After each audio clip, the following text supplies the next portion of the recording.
Welcome back to another story on Watch Harry. This time, we're bringing you, what if ancient dragon magic recognized Harry at age 4 and every dragon declared him their king?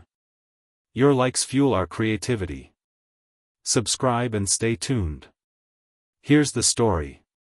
Chapter 1, The First Flame. The cupboard under the stairs at number 4, Privet Drive was exactly 37 inches wide and 62 inches long. Harry knew this because he'd measured it with a piece of string he'd found in the garden, knotted it at the edges, and spent an afternoon working out the numbers in the margins of Dudley's discarded arithmetic worksheets. He was 4 years old and already very good at making use of things other people threw away. It wasn't a bad cupboard, as cupboards went. He had a mattress that only sagged a little on the left side, a thin blanket that smelled like dust but kept out the cold if you tucked it right, and a shelf above the coats where he kept the 3 things that were properly his: a smooth gray stone he'd found near the park drain, a stub of pencil, and a small green button that had come off someone's coat and that he privately thought looked like an eye. He also had the spiders, but they didn't count as possessions. They were more like neighbors. The Dursleys had given him the cupboard when he was about 2, as best he could remember, which was to say he couldn't remember anything different. Aunt Petunia called it his room in a tone that suggested the word was doing a great deal of heavy lifting. Uncle Vernon called it where you sleep, boy, and Dudley called it the hole, which Harry thought was actually the most accurate description of the 3, though he'd learned very early not to say things like that out loud. Outside the cupboard, the house was quiet. It was a Tuesday in late October, which meant Dudley was at nursery school and Aunt Petunia was doing her weekly deep clean of the kitchen, the sound of her scrubbing a distant, rhythmic scratch that Harry had learned to use as a kind of clock. When the scrubbing stopped and the kettle went on, that meant another hour before Dudley came home and the house shifted into a different register, louder, more dangerous, oriented entirely around someone else's needs in the way that crowded Harry reliably toward the edges of every room. He was lying on his mattress, looking up at the slats of the staircase above him. There was a particular pattern of light that came through the gap under the cupboard door in the mornings, thin and cool, that moved across the underside of the stairs as the sun shifted. Harry watched it sometimes for so long that the light seemed to breathe, seemed almost to be a living thing that had chosen to visit him and was staying for a little while before moving on. He was not an unhappy child, exactly. He was a child who had learned to find the interesting thing in whatever small space he was given, which was both a survival skill and, though he wouldn't have had the word for it then, a form of grace. He was thinking about fire. Not for any particular reason. He'd seen Aunt Petunia light the hob yesterday evening when she was making supper, and something about the way the flame had come up, sudden and blue at the base and then deepening to orange, almost lazy in how it settled, had stayed with him. He'd been trying to remember it exactly, the color and the movement of it, and he found he couldn't hold both at once. The color slipped when he concentrated on the movement. The movement blurred when he tried to fix the color. He reached for the image of it again, the way you'd reach for something on a high shelf, stretching. And something stretched back. It wasn't a sound. It wasn't a feeling he had a word for yet. It was more like the sudden awareness that the walls of the cupboard were not the edges of the world, had never been the edges of anything, and that there was something vast and warm and old pressing right up against the ordinary skin of things, the way you can feel body heat from someone standing close to you even before they touch you. Harry sat up. The pencil stub on his shelf was glowing. Not on fire, not dangerously, just warm, giving off a faint copper light the way a coal does when you blow on it. It was very small and it lasted about 3 seconds and then it stopped. Harry stared at it for a long time. Then he reached up and touched it carefully with one finger. It was warm. Warmer than it should have been. He sat there in the quiet, his finger resting on the pencil stub, and felt the thing that had pressed against the world from the other side slowly, gradually, like something enormous turn its attention toward him. He was 4 years old. He didn't have the language for any of it. But he was very smart, in the particular way that children who spend a lot of time alone and quiet become smart, attuned to pattern, to change, to the difference between what things looked like and what they actually were. Something had noticed him. And the remarkable thing, the thing that would define Harry Potter in every situation that came after, was that his first instinct was not fear. It was curiosity. He thought, "Hello?" Not out loud. Just the shape of it, somewhere behind his eyes. The warmth surged. In Snowdonia, in the mountain reserve managed by the Welsh Dragon Authority, a Welsh green named Cariath was doing what she usually did on Tuesday mornings in late October, which was sleeping on the south-facing ledge above the keeper's station with her tail wrapped around herself and one eye half open for the regular supply drop.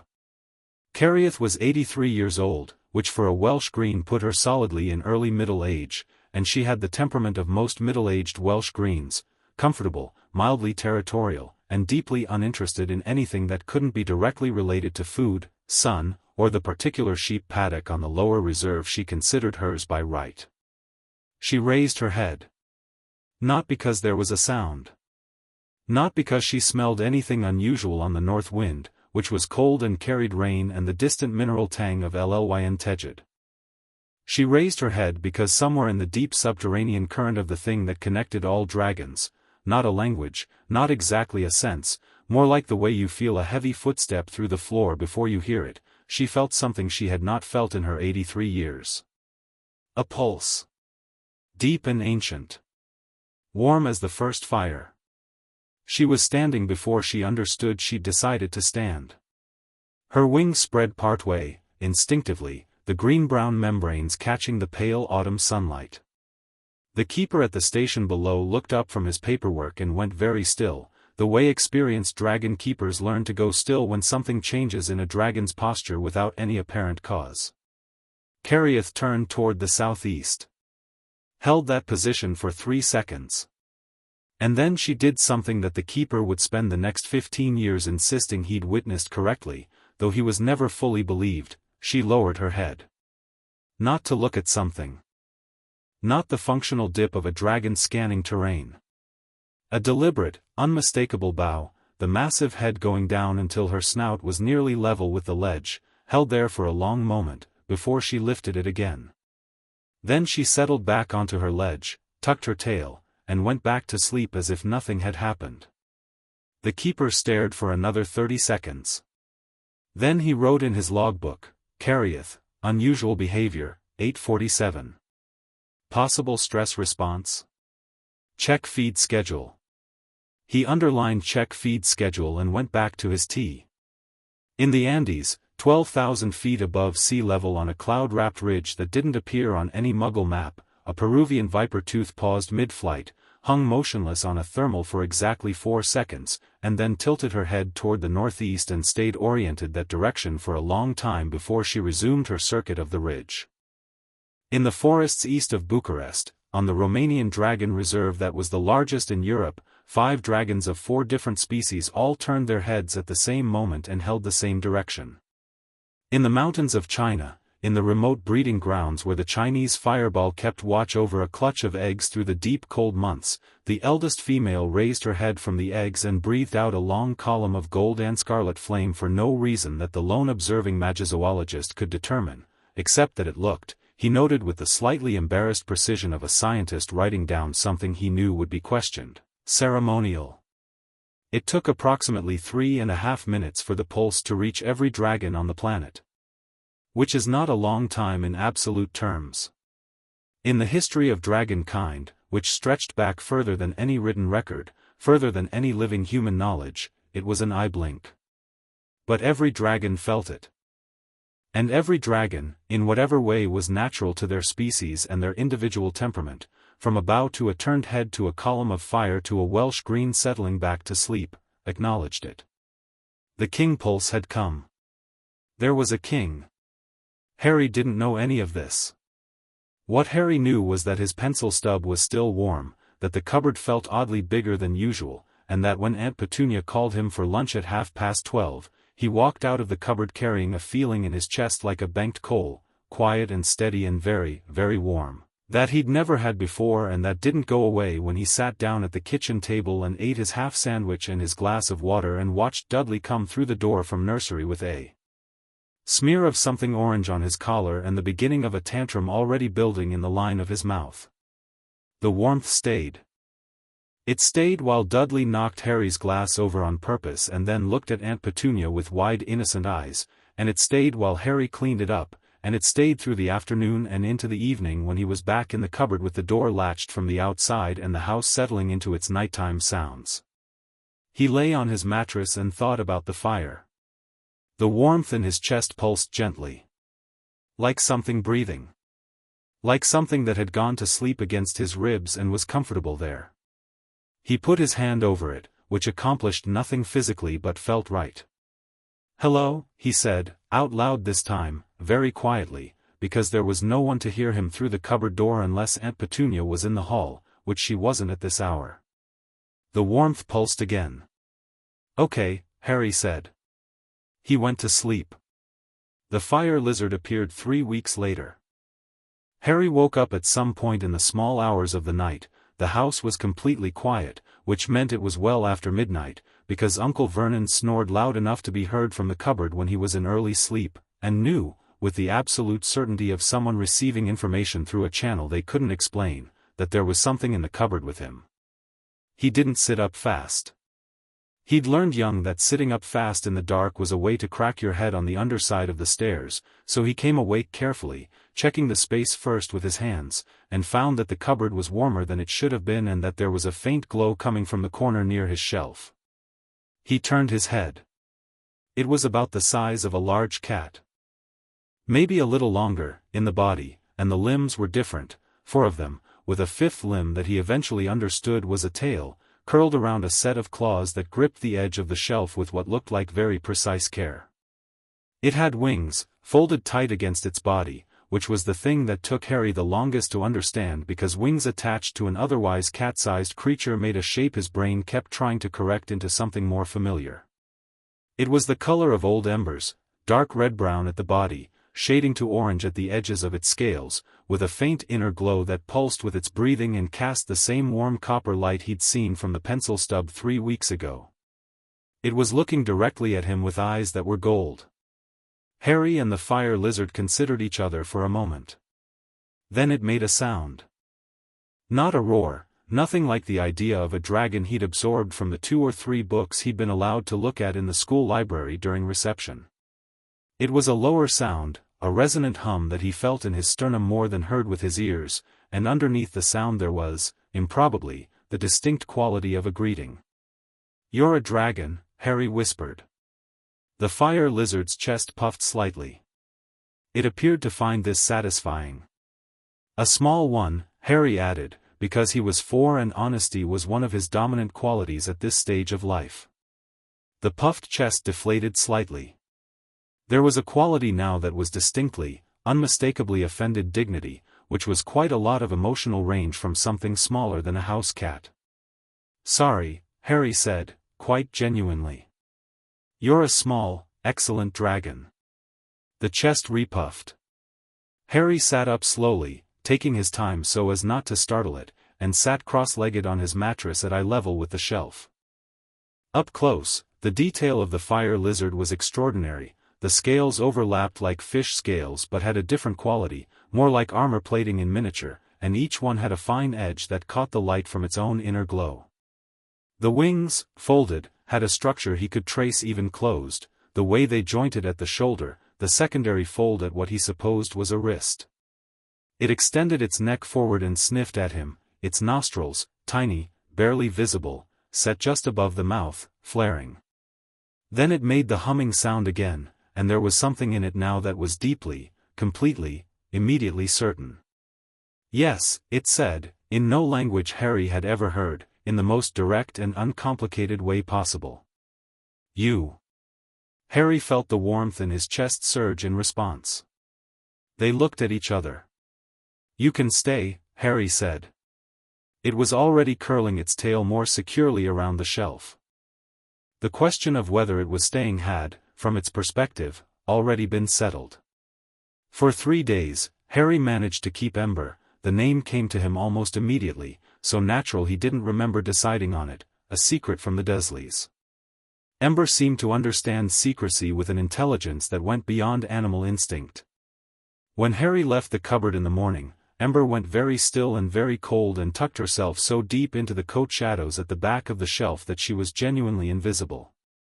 She ate. Harry was not entirely sure what she ate, but she managed it herself, and the one time he caught her at it there was a brief smell of scorched something, and a mouse that had been occupying one of the walls was no longer there, and she slept and she sat on Harry's shoulder when he was in the cupboard, and the warmth that was always in his chest now intensified when she was touching him, became a steady, even thing, like a current running through him. She was smart in the way that Harry now understood all dragons must be smart, which was to say not like a dog or a cat or any animal he'd been near, but more like a very old, very complicated person who'd decided, for reasons of their own, to spend time with him. She watched him with those gold eyes. She noted things.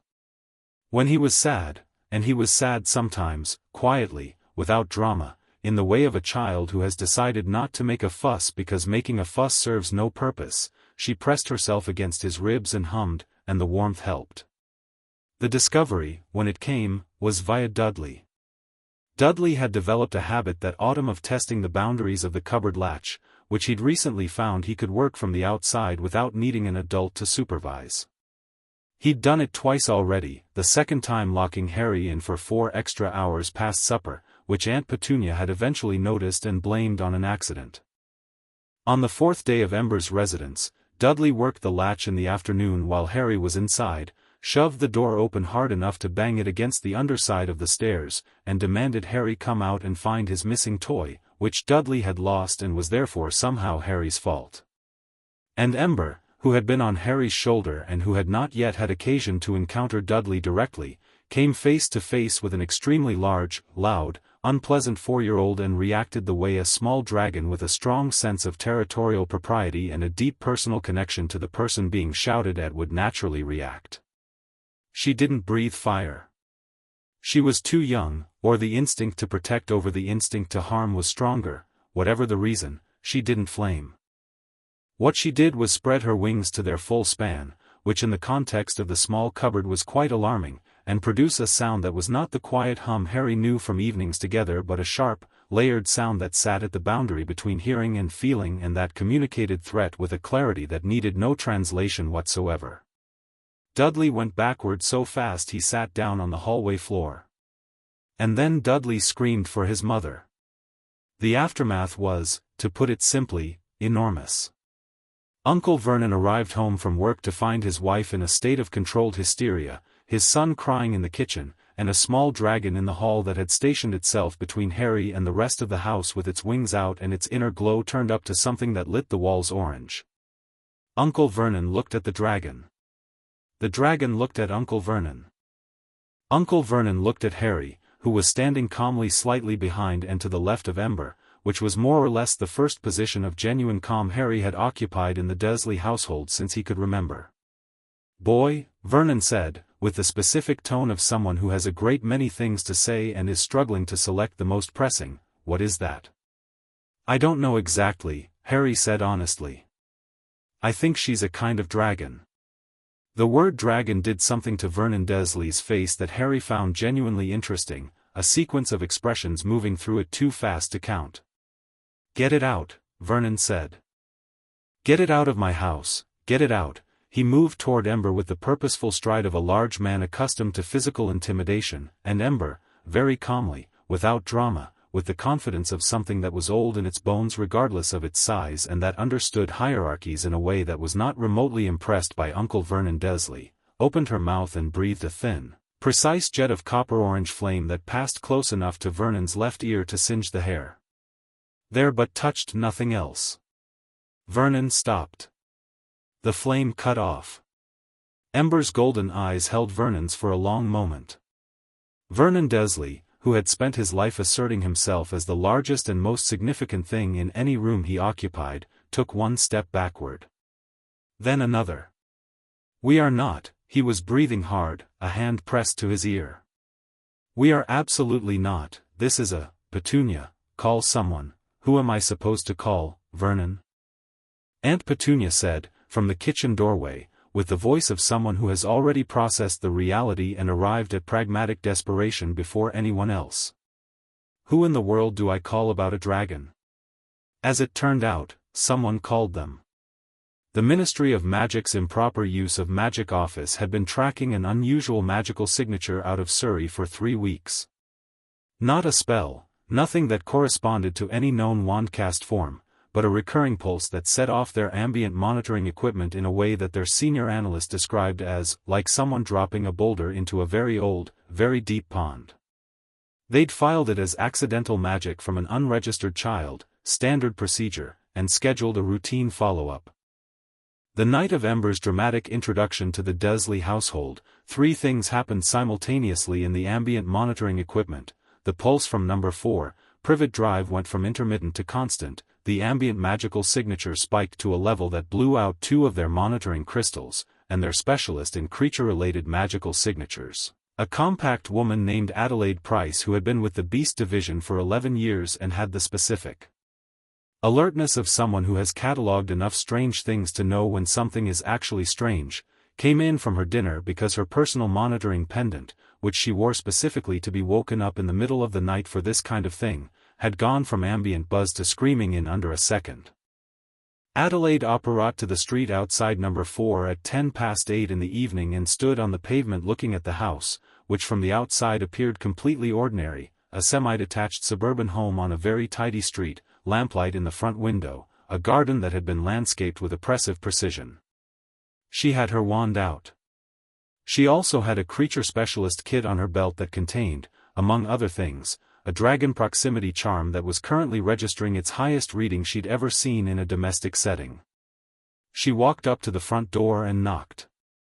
The door was opened, after a long pause, by a very large man whose left ear was missing a quantity of hair and whose expression communicated the desire to slam the door again approximately as clearly as any expression she'd ever read on a human face. "Mr. Dursley," she said, showing her ministry identification. "Adelaide Price, Beast Division. I understand you may have a situation." Behind him, from somewhere in the house, she heard a sound, a deep, layered resonance, that she recognized with the part of her brain trained in exactly this area, that sent her dragon proximity charm into absolute frenzy and raised the small, involuntary hairs on her forearms, and also raised, in the very particular way that made her good at her job, every instinct she had. She stepped past the man without waiting for an invitation. In the hallway, she found a small fire lizard, she registered, a species she'd read about in restricted academic texts and never, not once in her 11 years, encountered in the field, because they were supposed to be functionally extinct, the last confirmed sighting 60 years ago, sitting on the shoulder of the smallest child she'd ever seen at a Surrey address. A boy with black hair and large green eyes and a quality of stillness that stopped her mid-step. The fire lizard looked at her. She looked at the fire lizard. Then she looked at the boy, and the boy looked at her, and she had the distinct, disorienting experience of being assessed by a 4-year-old. "Hello," the boy said. He had a slightly formal manner of speaking for his age, the deliberate articulation of a child who'd spent a lot of time talking to himself or to spiders. "Ember won't hurt you if you're not going to hurt us." "Right," Adelaide said, and was briefly grateful for 11 years of professional composure, because the thing she wanted to do was sit down on the floor. She looked back at the fire lizard, at the ancient, extinct fire lizard that was resting on this child's shoulder with the complete relaxation of an animal that had found its home. She looked at the boy. She looked at the way the fire lizard's warmth intensified when the boy shifted his weight, unconsciously oriented toward him, the way iron filings orient toward a magnetic field. "What's your name?" she asked. "Harry," he said. "Harry Potter." The name hit her like a physical thing. She'd spent 3 weeks on the Privet Drive anomaly without ever checking who lived here. She looked at his forehead. The scar was there, slightly obscured by his fringe, but unmistakable.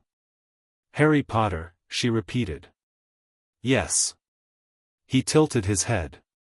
"Do you know what she is?" "Ember, I mean. I've been trying to work it out but the school library doesn't have books about dragons."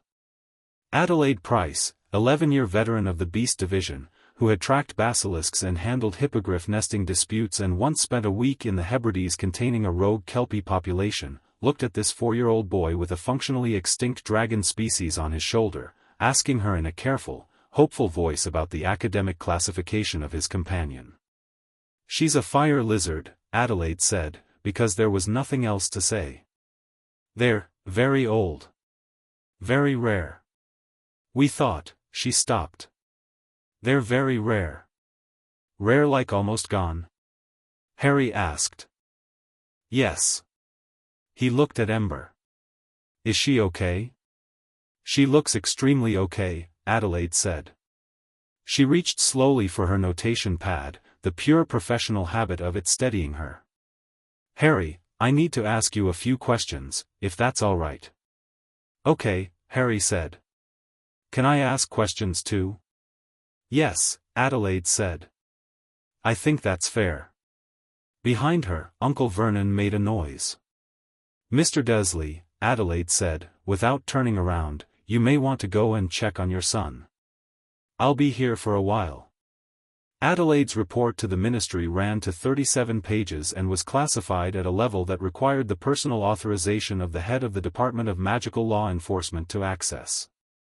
She submitted it on a Wednesday morning, 2 days after her visit to Privet Drive, and she was called into the office of Director Millicent Bagnold herself by 3 o'clock that afternoon. The report contained several things that Adelaide knew were going to cause trouble. The magical signature, which she'd been able to measure directly with her full field kit, was unlike anything in the ministry's classification system. It wasn't standard child magic, wasn't a spell residue, wasn't a curse or a charm or an enchantment. It was older than any of those categories. It predated the classification system. When she'd cross-referenced with the archival division, the only comparable readings in the historical record were from the documented sites of dragon parliament grounds, locations where large numbers of dragons had gathered in some kind of collective ritual in the centuries before dragon-wizard relations had calcified into the current arrangement of reserves and management protocols. The fire lizard was, genetically and magically, an authentic specimen of Ignis minor antiquus, the ancient fire lizard, last recorded in 1937 in the Scottish Highlands and presumed functionally extinct. It had bonded, completely and irreversibly, with a human child. Adelaide had tested the bond 3 ways and all 3 ways confirmed the same thing: the fire lizard was not with Harry Potter because it had wandered in from somewhere. The bond was originating from him. The fire lizard had come to him because something in Harry had called it. And underneath all of that, the thing Adelaide had buried in the most technical language she could find in the middle of page 23 of the report because she didn't know how to put it plainly without sounding like she'd lost her mind. In the long history of dragon-related magical study, there existed exactly one theoretical framework that could account for a signature like this one, for the behavior of every monitored dragon population on the morning 3 weeks ago when the first pulse had come from Privet Drive, for the emergence of a bonded fire lizard in a domestic Surrey setting. The Dragon King theory. Which was, in the academic consensus of the magical world, a myth. Director Bagnold read Adelaide's report in approximately the time it would take most people to read its table of contents, because Bagnold had been reading ministry reports for 30 years and had developed a method. She set it down on her desk and looked at Adelaide over the top of her reading glasses. "You're confident in your measurements?" "Yes, ma'am. The fire lizard is confirmed authentic. 3 independent verification charms. And the child."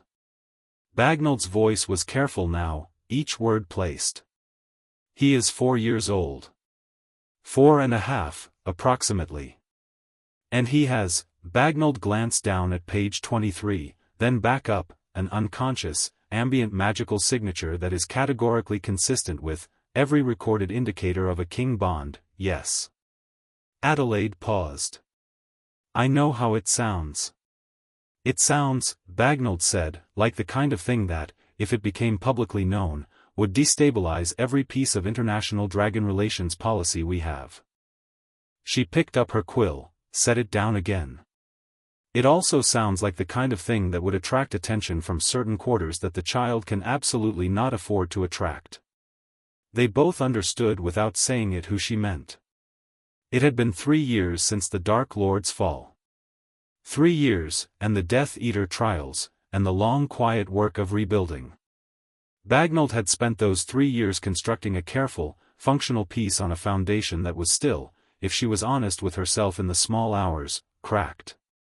Who else has seen this report? No one. I wrote it alone. Bagnold nodded slowly.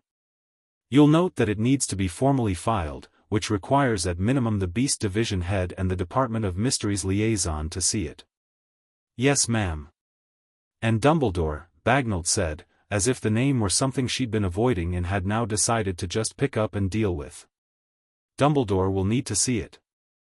Adelaide thought of Harry Potter sitting on the hallway floor of number 4, Privet Drive with a fire lizard on his shoulder, asking her careful questions with those large, serious eyes, and felt the particular professional melancholy of knowing that the life of a child was about to become complicated in ways that were entirely beyond her report to fix. Will the child be safe? She asked. Bagnold looked at her steadily. I imagine, she said, after a moment, that the answer to that question depends rather heavily on the child. Dumbledore received Adelaide's report on a Friday evening, via owl, with a ministry seal and a handwritten note from Bagnold that said simply, Albus. Read everything. Then we'll talk. He read it in his study at Hogwarts, in the chair by the fire, with Fawkes asleep on his perch in the corner and the various silver instruments on his shelves doing their quiet turning work, monitoring this and that, calibrating, reporting. He read all 37 pages without stopping, which was not his usual method. His usual method was to read a third, make tea, reflect, read another third, and so on, but the report held him with a quality he recognized after the first few pages as the quality of truth. He set the last page down. In the corner, Fawkes made a soft sound, the low, warm note that wasn't quite a song, more like a comment, and opened one brilliant eye. Yes, Dumbledore said. Rather. He looked at the fire for a while. The flames were doing nothing unusual. They were being entirely ordinary flames, warm and orange and chemical, in the way of all things that have no magic in them. He thought about a boy in a cupboard on Privet Drive. He'd known Harry was there, of course. He'd placed him there, and he'd checked on him in the indirect ways available to him, and he'd told himself, had believed, that Harry was safest in that ordinary house, behind the blood wards, small and unknown and unremarkable. Small and unremarkable. He looked at page 23 again. Fawkes made the comment sound again. There was something in it that might have been, if a phoenix's vocalization could be parsed this specifically, something adjacent to I told you so, though Dumbledore had great respect for Fawkes and refused to attribute pettiness to him. He picked up his quill and wrote 2 letters. One to Adelaide Price, thanking her for the report's thoroughness and requesting a direct meeting at her earliest convenience. One to a contact at the Romanian Dragon Reserve, a man named Charlie Weasley's father. Actually, no, the father was Arthur. He meant a colleague of Arthur's, a researcher named Draconov, who was the world's leading authority on dragon parliament records and ancient dragon-human binding rituals, and who Dumbledore had bought a very good brandy for at a conference in 1979 and had meant to follow up with ever since. He sealed both letters and fed them to his owl. Then he sat by the fire again and thought about the boy, and the fire lizard, and the 37 pages, and the particular, specific way the world had a habit of being much larger than any of the plans made inside it.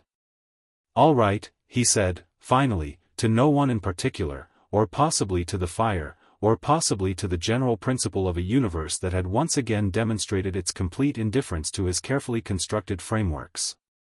The fire burned. Harry didn't know about the report. He didn't know about Adelaide's carefully technical page 23, or Bagnold's careful policy concerns, or Dumbledore's late-evening fire-watching. He was 4.5 and he had ember and he had the warmth in his chest and he had, slowly, over the weeks since that first pulse in the cupboard, begun to understand that the world was very much larger than Privet Drive suggested.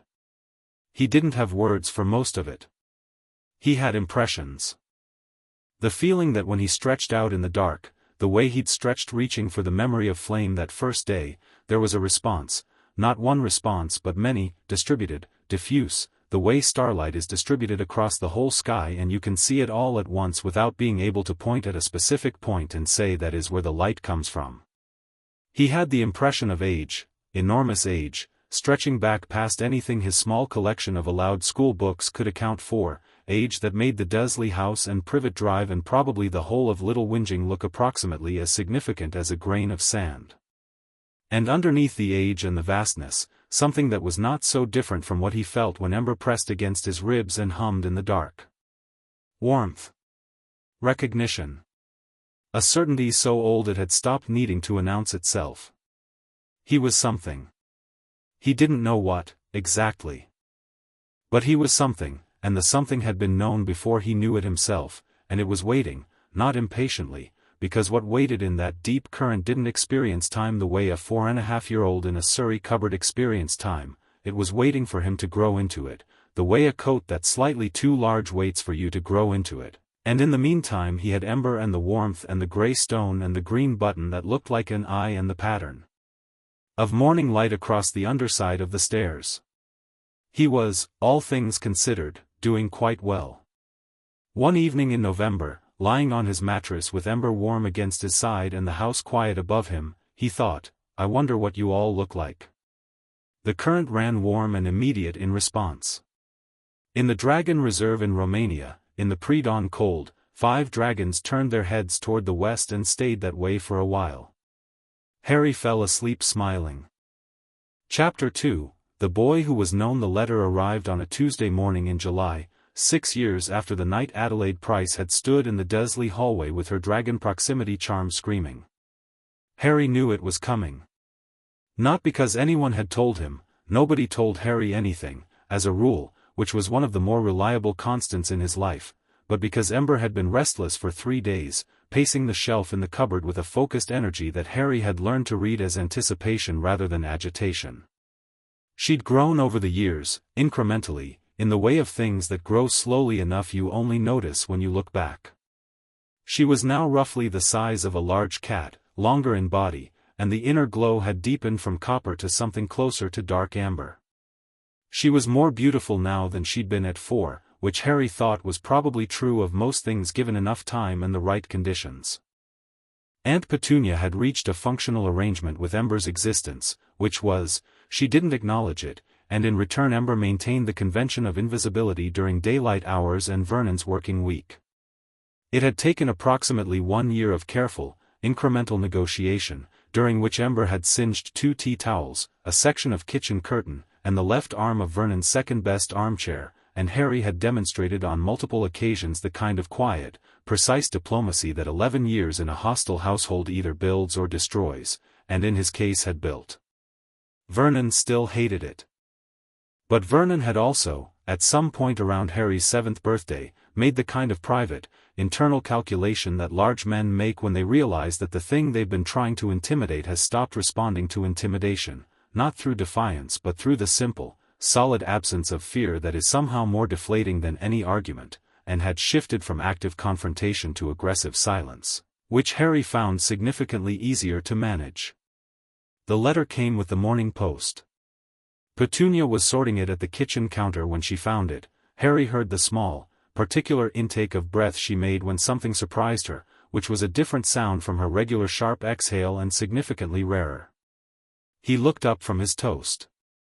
The envelope was thick cream paper, addressed in emerald green ink, Mr. H. Potter, The Cupboard Under the Stairs, 4 Privet Drive, Little Whinging, Surrey. Harry looked at it for a moment. Then he looked at Aunt Petunia, who was holding the envelope the way you hold something you're not sure whether to open or throw away. "That's mine," Harry said. Petunia didn't hand it over immediately. Her face was doing the thing it did when she was deciding how much she owed him, which was an internal calculation that Harry had never been able to fully read, and which he suspected she hadn't been able to fully read either for quite some time. She set the envelope on the counter and pushed it toward him without a word and went back to the rest of the post. Harry picked it up. Hogwarts School of Witchcraft and Wizardry, said the seal on the back, a large H surrounded by a lion, eagle, badger, and snake. He opened it and read both letters, the acceptance, the supply list, and then read the supply list again because it was extremely interesting. Books on transfiguration and herbology and history of magic and the defense against the dark arts, a cauldron, a set of brass scales, a telescope, robes, a wand. He tucked both letters back into the envelope and put it in the pocket of his too big jeans and ate the rest of his toast. In the cupboard that evening, Ember watched him read the supply list a third time. "We're going somewhere," Harry told her. She made the resonant hum. There was satisfaction in it. The quality of finally. The problem of how to get to Diagon Alley resolved itself the following morning when a second letter arrived, this one carried by a different owl, larger, official-looking, ministry seal on the back, addressed to Aunt Petunia. Harry wasn't in the room when she read it, but he heard the sound she made, which was closer to the first surprised intake of breath than to any of her usual sounds, and then there was a long silence, and then she came to find him in the garden where he was weeding the flower bed, which he'd been doing since age 6 without being asked because it was either that or listen to Dudley's television through the kitchen window. "There's a person coming tomorrow to take you shopping," she said, without preamble, in the tone she used for information delivery rather than conversation. "For your school things." A pause. "You're to be ready at 9.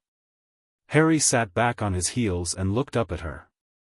There was something in Petunia's face that he'd noticed more over the last year, a tiredness that wasn't the ordinary tiredness of housework and Dudley management, but something older, something that lived behind her eyes when she looked at him.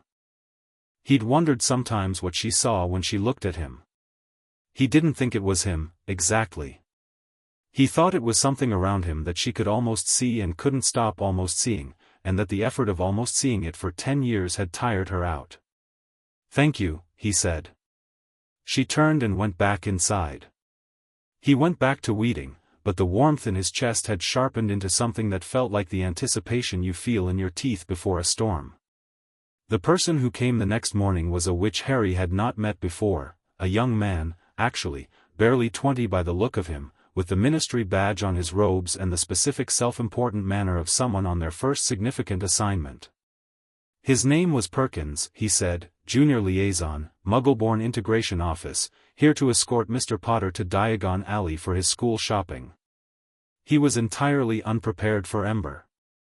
Harry came down the stairs with the fire lizard on his shoulder and his small backpack, containing Adelaide Price's card, which he'd kept for 6 years, and his carefully hoarded money from odd jobs, which wasn't very much, and found Perkins in the entrance hall in the middle of what appeared to be a business-like greeting speech, and watched the speech disintegrate as Perkins registered Ember. Perkins looked at the fire lizard with the expression of someone doing rapid mental catalog work. "Is that a fire lizard?" Harry said. "She's called Ember. She's friendly as long as you are." Perkins swallowed. "Right," he said. "Brilliant. Very good. Shall we?" He consulted his clipboard. "Shall we go, then?" They went by the night bus, which Harry found fascinating in the specific way of someone encountering something impossible for the first time, not the credulous wonder of a much younger child but the alert, taking it apart curiosity of someone who has learned to understand new things by examining their structure.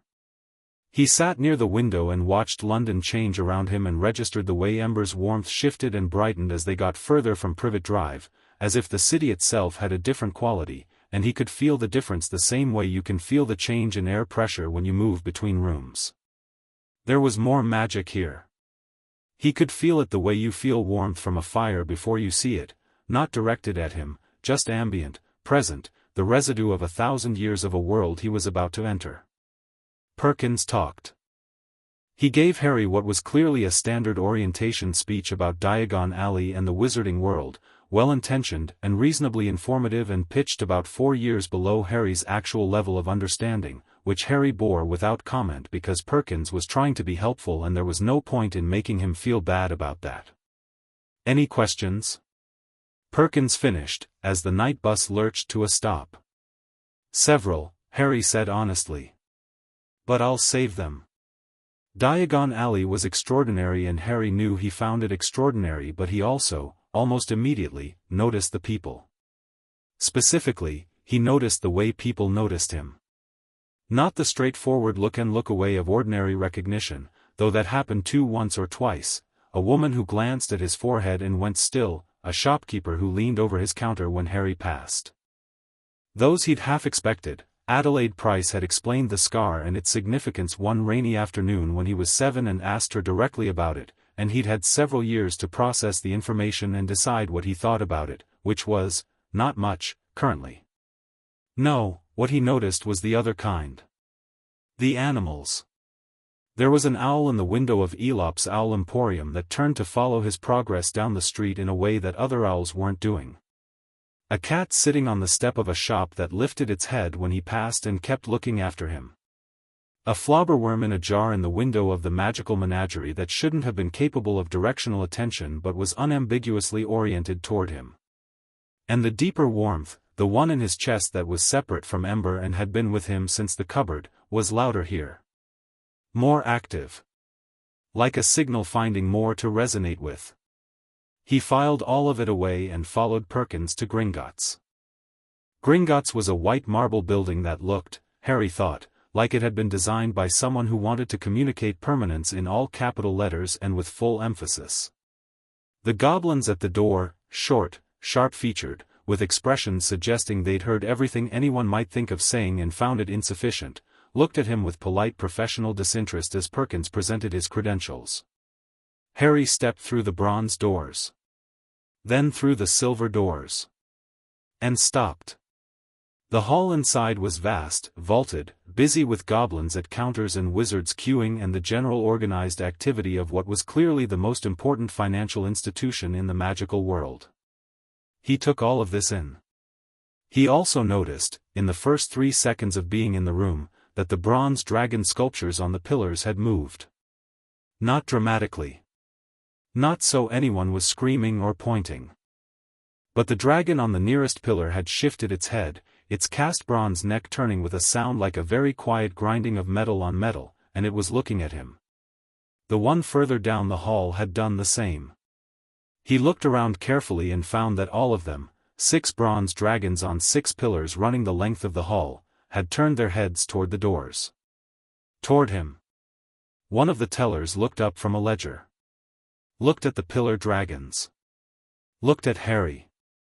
His expression didn't change. Goblins, Harry would learn, had an extraordinary capacity for not letting their expressions change, but there was something in the set of his features that shifted by a very small and specific amount. Perkins noticed none of this.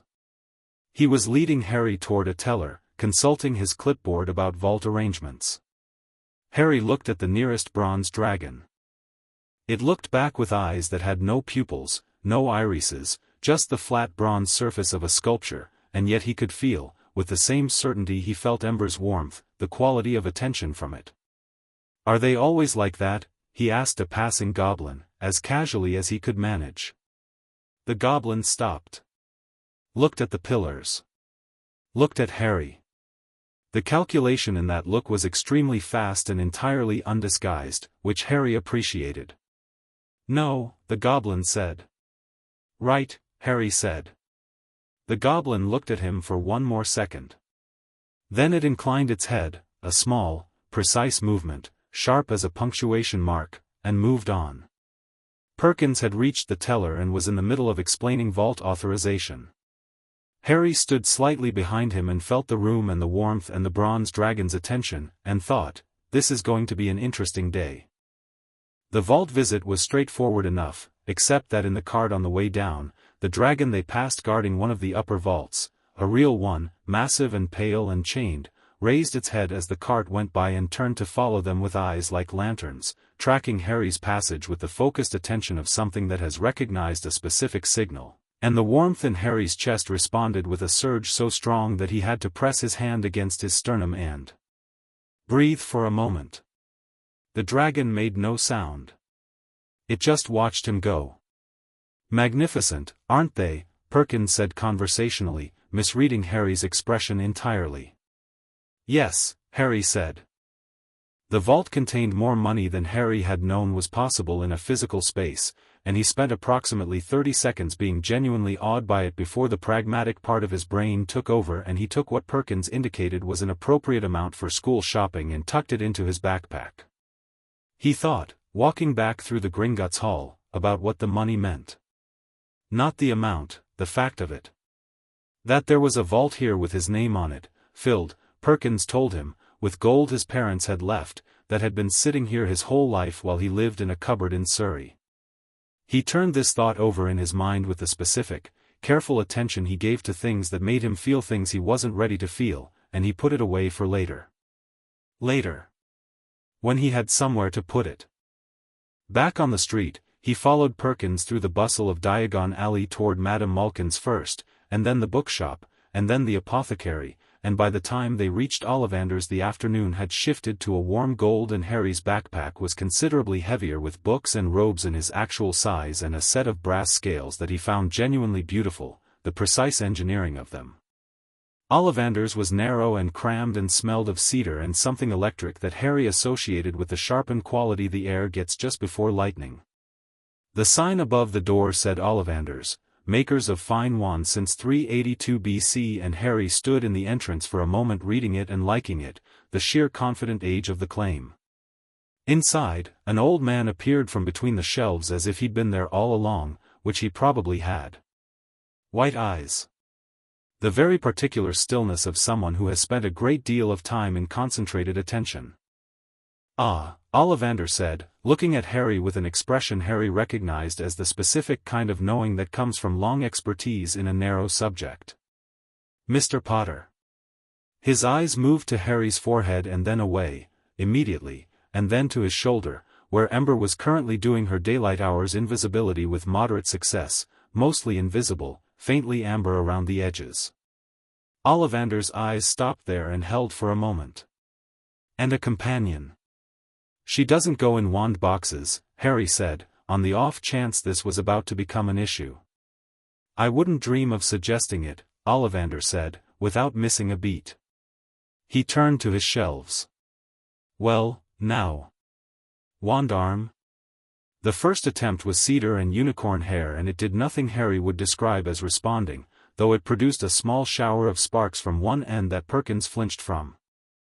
The second was ebony and dragon heartstring and it did something more interesting. The warmth in Harry's chest brightened when he held it, but it was wrong, somehow, like hearing a word in a language you almost speak but can't quite place. The third, fourth, and fifth produced results ranging from mild to nothing. The sixth rattled in its box before Harry touched it. Then the seventh box rattled, and so did the eighth, and the ninth, and by the time Ollivander reached the 14th, every wand within reach was rattling in its box, a low rolling sound like drumming, and Perkins had backed up against the door and was staring. Ollivander stopped. He turned from his shelves and looked at Harry with an expression that had moved past professional assessment into something genuinely personal. Wonder, Harry thought, though it took him a moment to name it because he hadn't seen it directed at himself very often. "Extraordinary," Ollivander said quietly. "Is that not normal?" Harry asked. "No, Mr. Potter. It is very much not normal." He moved to the far back of the shop and came back with a box that was different from the others, older, the wood of it darker, the brass fittings worn with age in a way that suggested decades at minimum. He set it on the counter and opened it. The wand inside was 11 inches, holly, with a core that Ollivander identified in a voice that was noticeably quieter than his usual tone as phoenix feather. It was warm even from a foot away. Harry could feel it before he picked it up, the specific warmth that wasn't ember and wasn't the ambient warmth of the shop but the warmth from his chest, outside his chest, meeting itself. He picked it up. Every wand in the shop went silent. The warmth from the wand and the warmth from his chest weren't two things meeting. They were one thing recognizing itself, folding together, complete. He felt it all the way to his feet, a settled, grounded certainty, and gold and amber sparks ran from the wand tip up his arm and spread across his shoulder where Ember was sitting and lit the edges of her scales and she made the hum, the deep resonant hum, and for a moment in the small crowded wand shop the three of them, boy and wand and ancient fire lizard, were the warmest point in Diagon Alley. Then it settled. The sparks faded. Harry held the wand in his right hand and breathed. Ollivander was looking at him with the expression of someone for whom the world has just arranged itself into a shape he'd been preparing for without knowing it. "I wonder," the old wandmaker said softly, "which of us chose?" "Probably the wand," Harry said, because he'd understood enough of the dynamic in the last 30 seconds to have an opinion. Ollivander smiled, a real smile, brief and bright, nothing like his professional assessment expression. "7 galleons," he said. "And Mr. Potter, be careful, won't you?" It wasn't a question. It wasn't quite a warning either. It was the specific statement of someone handing over something precious and knowing they have no choice in whether to hand it over. "I'll try," Harry said. They ate at a small cafe on the edge of the alley that Perkins suggested and Harry agreed to because he was, in fact, very hungry, and he sat with a plate of something warm and ate it and watched the alley through the window and thought about everything. Adelaide Price appeared while he was on his second roll. He recognized her immediately, the compact build, the specific alert quality of her attention, the Beast Division badge on her robes. She'd visited him 5 times over the years, always with the professional framework of checking in on an unusual magical signature, but Harry had long since understood that she came because she wanted to, and because she thought he deserved someone checking in on him who wasn't doing it for policy reasons. She slid into the seat across from him without asking, which he'd always liked about Adelaide. "Good shopping day?" she asked. "The Gringotts Vault dragons moved," Harry said. "I know. We got the alert." She signaled for tea. "Ollivanders?" All of them rattled. Adelaide looked at him steadily. She had a way of looking at him that acknowledged everything without dramatizing any of it, which he'd found useful and rare. "You're going to Hogwarts in 3 weeks, she said. "Yes. And you understand," she stopped, started again. "You understand that the school there will be people there who have opinions about your name. About your scar." A pause.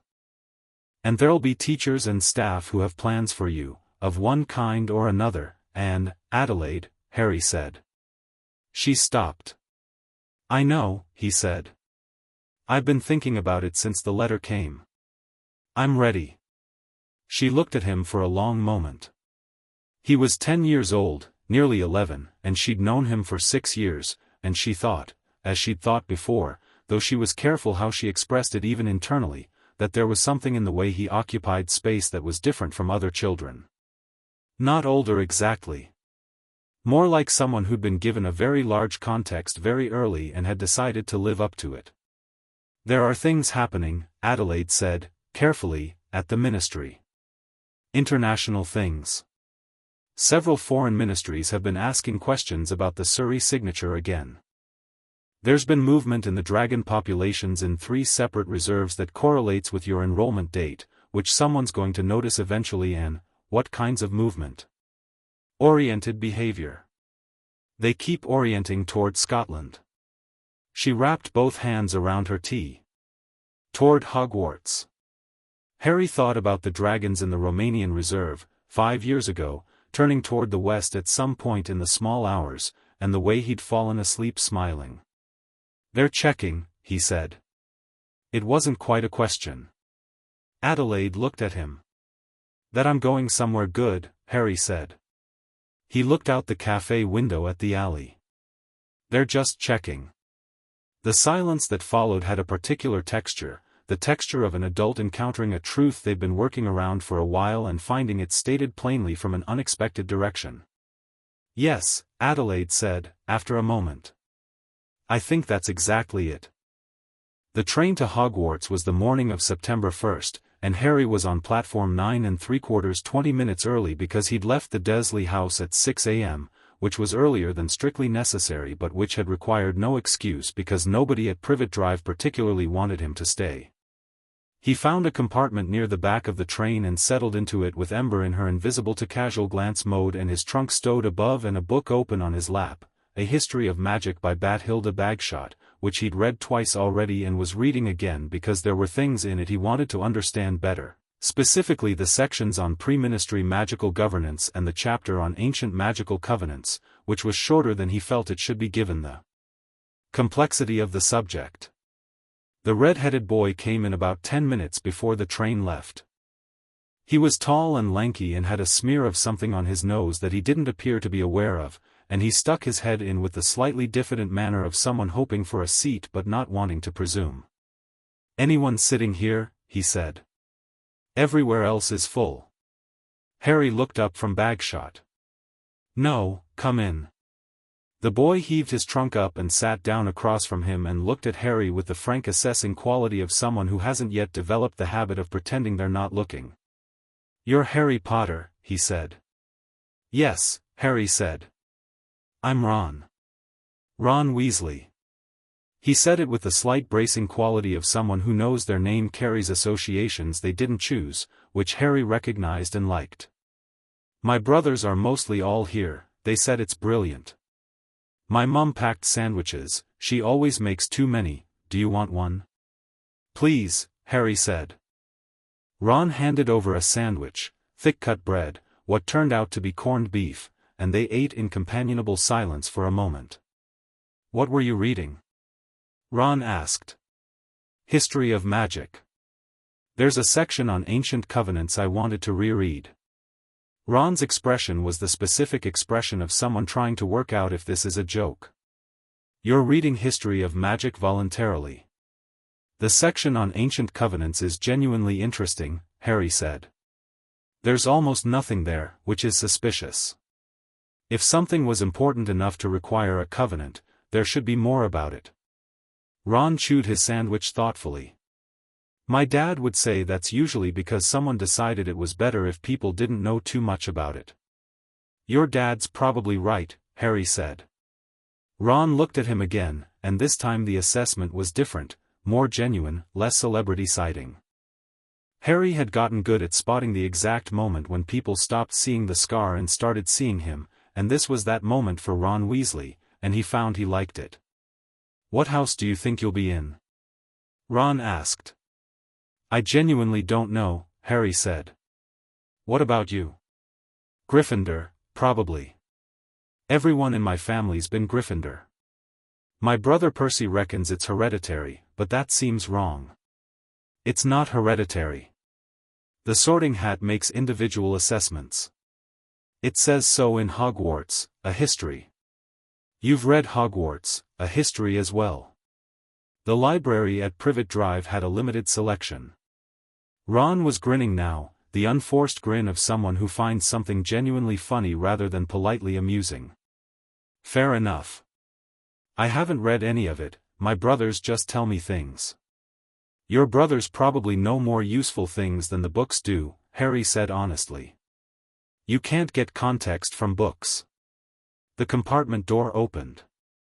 The girl who looked in had very bushy brown hair and the expression of someone who had already organized her day comprehensively and was moving through it at pace. She looked at them both with sharp dark eyes and then at Harry's book.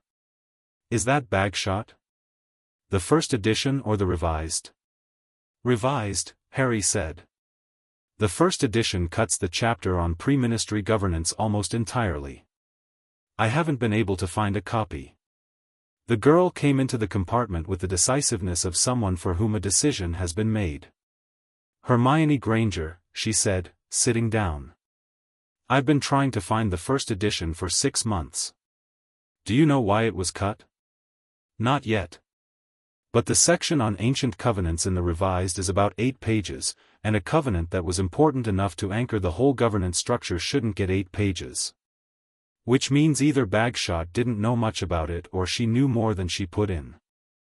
Hermione looked at him the way Adelaide sometimes looked at him, the way of someone whose analytical mind has just collided with something it wants to know more about.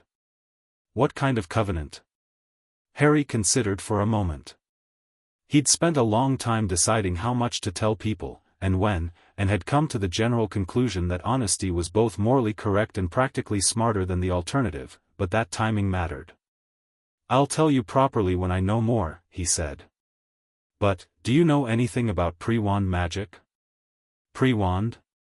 Hermione's eyes lit up. The theoretical literature on pre-wand magical practice is almost entirely restricted to the Department of Mysteries. There are a few academic papers but they're mostly speculative. Most magical historians argue that structured wandcraft represents such a significant advance in magical precision that pre-wand practice is effectively irrelevant to modern study, but I've always thought that was arrogant, Harry said. Exactly, yes. She was looking at him with something that had moved past assessment into enthusiasm. Something that predates wandcraft by potentially thousands of years isn't irrelevant just because we can't classify it inside the current system. Ron was looking between them with the expression of someone at a very fast tennis match. Right, he said. So. Chocolate frogs?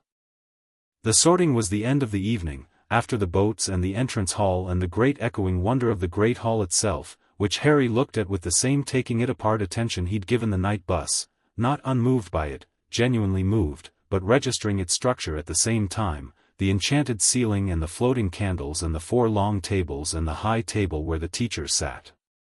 He looked at the teachers. A woman with her hair pinned severely who stood at the front with the list, McGonagall, with the particular posture of someone who runs things. A man in a turban who seemed to be trying to minimize his own presence. Several others.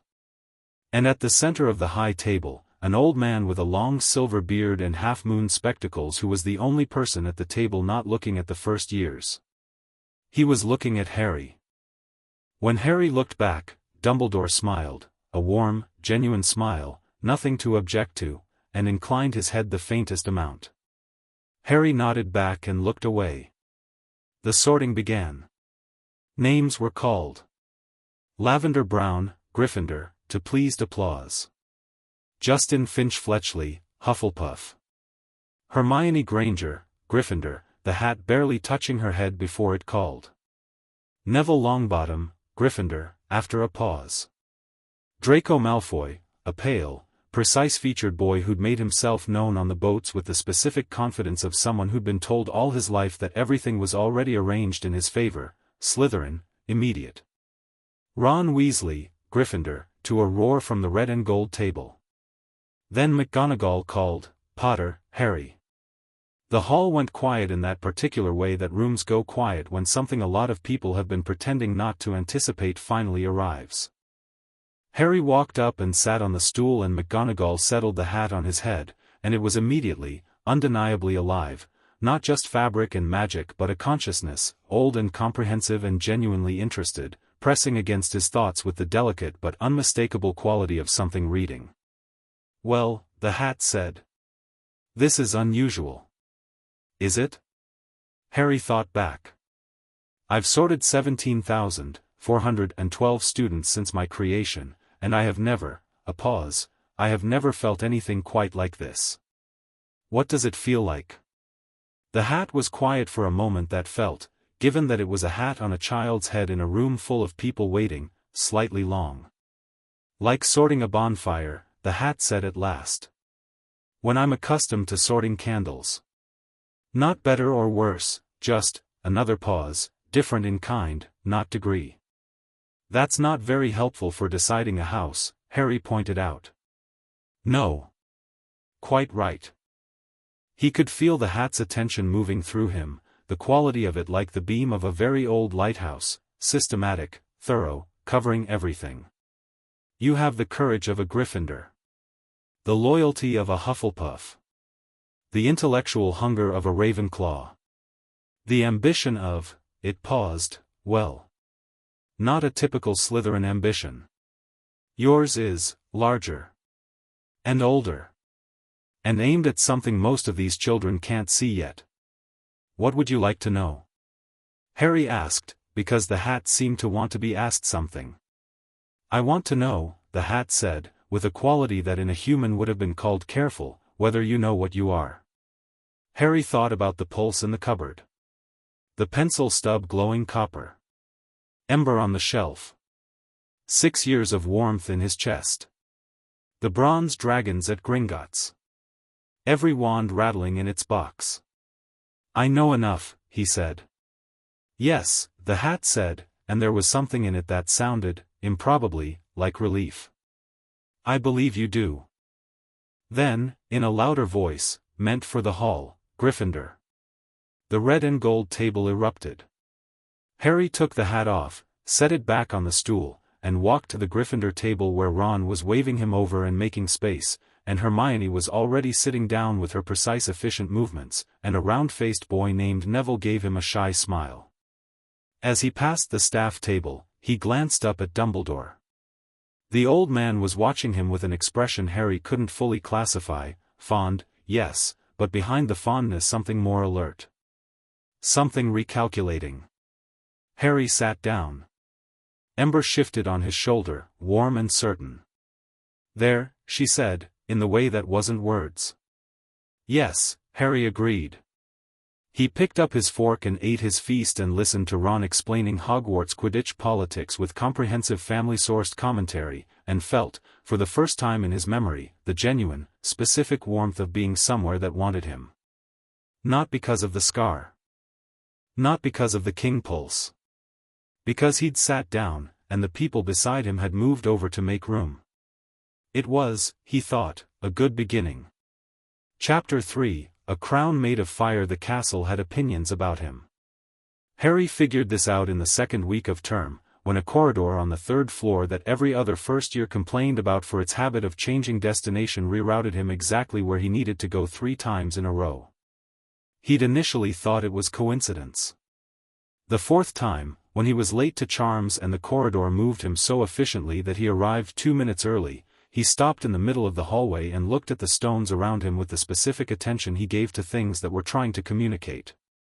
The torch bracket on the wall nearest him had a carved dragon curling around its base. Its stone eye was oriented toward the junction ahead. Harry looked at the junction. Turned left instead of right, following the eye's direction rather than his mental map of the castle. He arrived at charms class in 90 seconds from a starting point that should have taken 5 minutes. How did you get here before me? Ron said from halfway down the corridor, arriving breathless. I left the common room before you. The castle's helpful, Harry said. Ron looked at him. If you know how to listen, Harry added. Right, Ron said. Brilliant. Completely normal. It wasn't just the corridors. The gargoyles on the second floor rotated fractionally as he passed, stone eyes tracking him with the same quality he'd felt from the Gringotts vault dragons. The decorative stonework in the Great Hall, the carved frieze running above the windows, which most students never looked at closely enough to notice, depicted, Harry discovered over 3 careful mornings of early breakfasts before anyone else was down, an alternating sequence of the 4 house animals and dragons. Large ones, small ones, every variety he could recognize from Fantastic Beasts and Where to Find Them, which he'd bought in Diagon Alley. They were worked into the stone with a precision and a love of detail that the other figures lacked, and when he sat directly beneath a section of them, the warmth in his chest responded. Hogwarts was old. Much older than the history books fully accounted for. He'd known this from Hogwarts, a history, but knowing it abstractly was different from feeling it in the stones under his feet, feeling the deep-settled magic of a place that had been built with magic rather than merely by it. A place that had a character, and that character, whatever else it was, recognized his. He didn't tell most people about this. He told Hermione, because Hermione had a right to know things that were true, and because she was already the most intellectually trustworthy person he'd met at Hogwarts, and it had only been 2 weeks. She spent 3 days in the library afterward and came back with a section of Hogwarts, a history he'd missed, a footnote on page 304 that referred to the castle's founding enchantments as being laid over far older workings, the nature of which founders Gryffindor and Slytherin are recorded to have disagreed about significantly, which struck both of them as the academic equivalent of someone trying to close a cupboard door on something too large to fit. Older workings, Hermione said, pushing the book toward him across the library table. Which means the castle existed before the founders built on it. Which means whatever magic is in these stones isn't medieval, it's pre-medieval, possibly pre-Roman, which in magical terms could mean, a very long time, Harry said. A very long time, she agreed. Her eyes had the lit quality they got when a question was expanding rather than closing. "Harry, the dragon carvings are in the foundational stonework. Not decorative additions. Foundational." "I know," he said. She looked at him. She'd been doing this more frequently, the look that was waiting for him to tell her something he hadn't told her yet. He appreciated that she waited rather than pushed. "I'll explain more when I understand it better," he said. "I'll hold you to that," she said, and went back to her notes. Defense against the dark arts was where he first understood that something was very wrong with Professor Quirrell. Not wrong in the way of merely being bad at teaching, though Quirrell was bad at teaching in a specific way: the nervous stammer, the hat that nobody else seemed to find as odd as Harry did, the particular quality of his eyes that was unfocused in the direction they were pointed and focused somewhere else entirely. Those were individually explainable. Collectively, they added up to a pattern. But it wasn't any of that which told Harry what he needed to know. It was the warmth. Ember, who made herself genuinely invisible in class and who Harry had never brought to defense specifically because the room felt wrong to him from the first lesson, would not go near Quirrell. He'd tested this on the third week, tried to walk past Quirrell in the corridor with Ember on his shoulder in her faintest state, and she'd pressed so hard against the back of his neck that he could feel her shaking. Not fear exactly. The repulsion of something ancient meeting something that had been corrupted from a natural state. She hummed differently when he passed Quirrell in the halls, the low resonance shifted to something discordant, a warning vibration he could feel in his jaw. He mentioned this to nobody except Hermione, and to her only obliquely. If something that was alive had a dark enchantment on it, he said, at breakfast one morning in October, something fundamental rather than surface level, would it smell like anything? Hermione looked up from her transfiguration notes. She had a piece of toast in one hand and her quill in the other, and she was giving him the full attention that meant she'd already put both down in her mind regardless of what her hands were doing. To what kind of sensor? Animal. Old magic. Dark magic has a specific resonance in the theoretical literature, she said carefully. Older dark magic, soul-level corruption rather than curse work, has been described in several pre-modern texts as having a physical quality. Like something that should be warm being cold. Like fire that burns without light. She stopped. "Harry. What are you?" "I don't know yet," he said, which was true. He had pieces. He didn't have the shape. "Don't do anything without telling me," she said. "Obviously," he said. Ron appeared at this point with a plate piled with approximately everything available on the breakfast table and sat down and looked between them with the perceptive and choosing not to comment expression he'd developed in the first 2 weeks of their friendship. "Quirrell's cancelled defense again," he said. "Third time. McGonagall's taking the class." Harry filed this away with the rest of the pieces. Hagrid was the most immediately straightforward thing about Hogwarts, in the way that a cliff face is straightforward, massive, immovable, made of something more fundamental than the things around it. Harry had liked him on instinct within 30 seconds of their first herbology-adjacent conversation, when Hagrid had looked at the fire lizard on Harry's shoulder with an expression of pure unguarded delight and said, in a voice that carried across the courtyard, "Blimey, is that an Ignis Minor?" Thought they was gone, and then held out a finger the size of a large carrot, for Ember to sniff with the specific patient care of someone who understands that you offer yourself to an animal, not the other way around. Ember had sniffed the finger. Then she'd hummed. Then she'd pressed the top of her head against the offered knuckle, which was the highest form of Ember approval Harry had ever observed, and which told him, with absolute clarity, that Hagrid was exactly what he appeared to be. The care of magical creatures lessons that Hagrid ran were technically not on the first-year curriculum, but Hagrid had a loose relationship with curriculum and a very firm relationship with the idea that anyone who wanted to learn about magical creatures was welcome at his door, and Harry found himself spending Saturday mornings down at the gamekeeper's hut with some regularity, sometimes with Hermione, always with a notebook, sometimes with Ron, always with mild apprehension about the specific creature on the agenda, occasionally with Neville, always quiet and watching with a concentration that most people mistook for nervousness and Harry had identified early as something more like deep processing. It was on the 5th Saturday of term that Hagrid, over a pot of tea that required structural engineering to lift, mentioned the dragon egg. "Not supposed to say anything," Hagrid said, which was a sentence Harry had already learned meant that Hagrid was going to say everything. "But, ye know about Norwegian ridgebacks? Norwegian breed, black scales, vicious but magnificent, I've read about them," Harry said. "Right well. I might have, there was a card game, down at the pub in Hogsmeade, and the fella had this egg, and," Hagrid took a massive sip of his tea and looked at the ceiling. "It's in the corner there." Harry and Hermione and Ron all looked at the corner.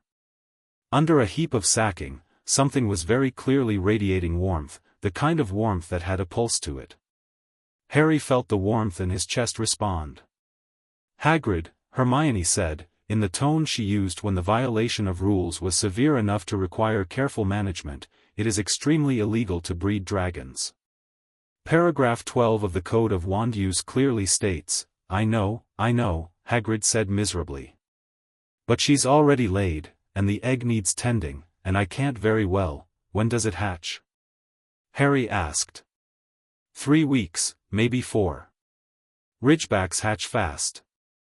Hagrid looked at Harry with the specific imploring quality of someone hoping their problem has a solution they haven't thought of. "You don't think there's anything to be done?" Harry looked at the egg under its sacking. He could feel it clearly now, the life in it, small and hot and totally convinced of its own eventual arrival, the way all living things are convinced before they have any evidence for it. Not the full resonance of a grown dragon, nothing like the Parliament-level warmth he felt sometimes in the deep current, but the seed of it. A beginning of something very old. It was looking back at him. Through the shell. Through the sacking. "Oh," it said, in the way that wasn't language. "I'll think about it," Harry said. The problem with Norberta, Hagrid had named her before she hatched, which Hermione found simultaneously touching and concerning, was not the problem Harry had expected. He'd expected the problem to be the fire. And she did breathe fire almost immediately, catching the edge of Hagrid's sleeve on her second day and leaving a scorch mark the size of a dinner plate, which Hagrid bore with the stoic pride of someone delighted to have been set on fire by something magnificent. He'd expected the problem to be the noise, or the growing. Ridgebacks grew fast, dramatically, almost visibly in real time, Norberta doubling in length in her first 2 weeks of life and developing a wingspan that made the hut feel considerably smaller. The problem he hadn't expected was Norberta herself, and specifically the way she related to Harry. She'd known him before she hatched. He'd understood that in the moment she'd registered his presence through the shell, the warmth exchanging recognition the way two flames leaned toward each other. But he hadn't anticipated how that would manifest in a baby Norwegian ridgeback with no impulse control and the specific destructive energy of something young and strong and certain of its place in the world. She was calm for Hagrid, in the way of a child calm for a familiar adult. She was calm for Hermione, who approached her with the careful deliberate body language of someone who'd read the literature. She was calm for Ron, mostly, except when Ron moved suddenly. When Harry walked in, she went absolutely, completely, unambiguously berserk. Not aggressively. That was the critical point. The berserk quality was pure excitement, a baby dragon registering the presence of something it recognized from before it could see, launching its rapidly growing body across whatever intervened, making a sound that was between a bark and a bugle, pressing its snout against Harry with enough force to knock him backward the first time it happened. Ember watched this from Harry's shoulder with an expression that managed to convey, without any change in her features that a human could name specifically, the quality of someone watching an extremely undignified relative embarrassing the family. "She really likes you," Ron said, from the doorway, watching Norberta lick Harry's ear with a tongue that was hot enough to sting. "Yes," Harry said, trying to extract himself from underneath 40 pounds of juvenile Norwegian ridgeback. "I noticed." The practical issue was management. Norberta was going to get bigger. Much bigger. The hut wasn't going to contain her much longer. And she was going to get more powerful, not less, and when she looked at Harry he could feel that she understood, in whatever way dragons understand things, that he was something she was oriented toward, and that orientation was currently more like a compass finding north than like obedience. He went to Dumbledore.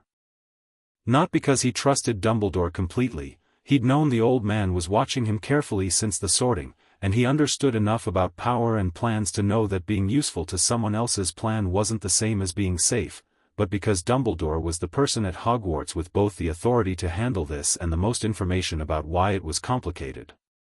He knocked on the stone gargoyle at the entrance to the headmaster's tower at 7 in the evening on a Wednesday. "Sherbet lemon," said the gargoyle. Harry looked at it. "That's the password," the gargoyle clarified. "I know," Harry said. "I was going to suggest you let me up." The gargoyle considered this for a long moment. Then, without moving its mouth, it said, "He knows you're coming." It stepped aside. The staircase spiraled him upward.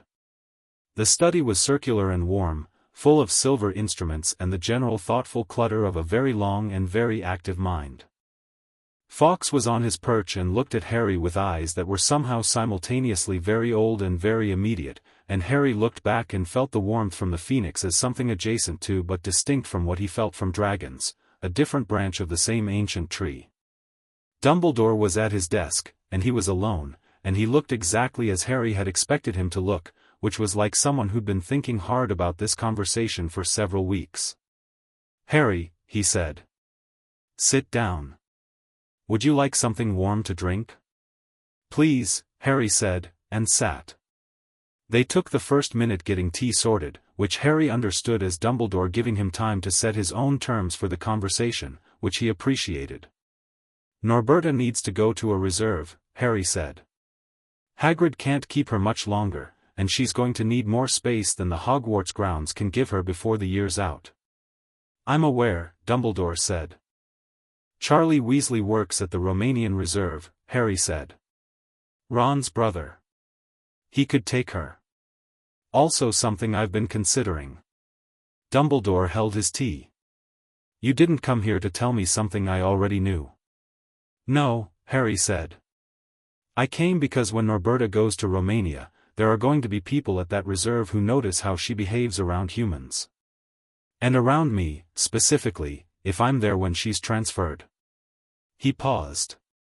"And then the same people who've been asking questions at the Ministry about Surrey are going to have more to ask questions about." Dumbledore was quiet for a moment. "You know about the Ministry inquiries," he said. "Adelaide Price told me." "Not everything, but enough." Dumbledore looked at him over his spectacles with an expression that was doing several things simultaneously, reassessing, recalibrating, something that wasn't quite approval but was in the same neighborhood. "What would you like to do about it?" This was, Harry recognized, the right question. Not what do I think you should do or I've arranged things as follows but what would you like to do? "Nothing yet," Harry said. "Norberta should go to Romania because that's where she needs to be. The questions at the Ministry will happen whether I do anything or not. I'd rather they happen on my terms eventually, but that's not now." "What's now?" "Now I want to understand what's wrong with Quirrell," Harry said. The air in the room changed quality, very slightly, the way it does when something important has been named aloud that hasn't been until this moment. Dumbledore set down his tea. "Why do you ask?" he said, and his voice was careful in a way it hadn't been up to this point. "Because Ember won't go near him. Because the warmth I feel, the thing that responds to dragons and to old magic and to places like this castle, inverts when I'm near him. Like something's behind him that's the opposite of warm." Harry held Dumbledore's gaze. "I'm not asking you to tell me everything. I'm asking if it's dangerous to people I care about." Dumbledore looked at him for a long time. Not the reassessing look of earlier. Something more direct. "Yes," he said, finally. "Okay," Harry said. "Then I need to know what's on the third floor." The troll was, in retrospect, less about the troll and more about Hermione, and what Harry understood about her afterward that he hadn't fully understood before. He'd heard the announcement at the Halloween feast, a troll in the dungeons, Quirrell's dramatic collapse at the teacher's table, the immediate controlled chaos of Dumbledore and McGonagall moving students toward their houses, and registered in the first 10 seconds, Hermione wasn't there. Ron had been reaching for his last pumpkin pasty and his face had done the calculation Harry's had already done, and they'd been moving before either of them said it. They found her in the second-floor girls' bathroom because Harry let the castle tell him where she was, following the corridor adjustments with the specific focus of someone who'd learned to ask clearly. The troll was already there.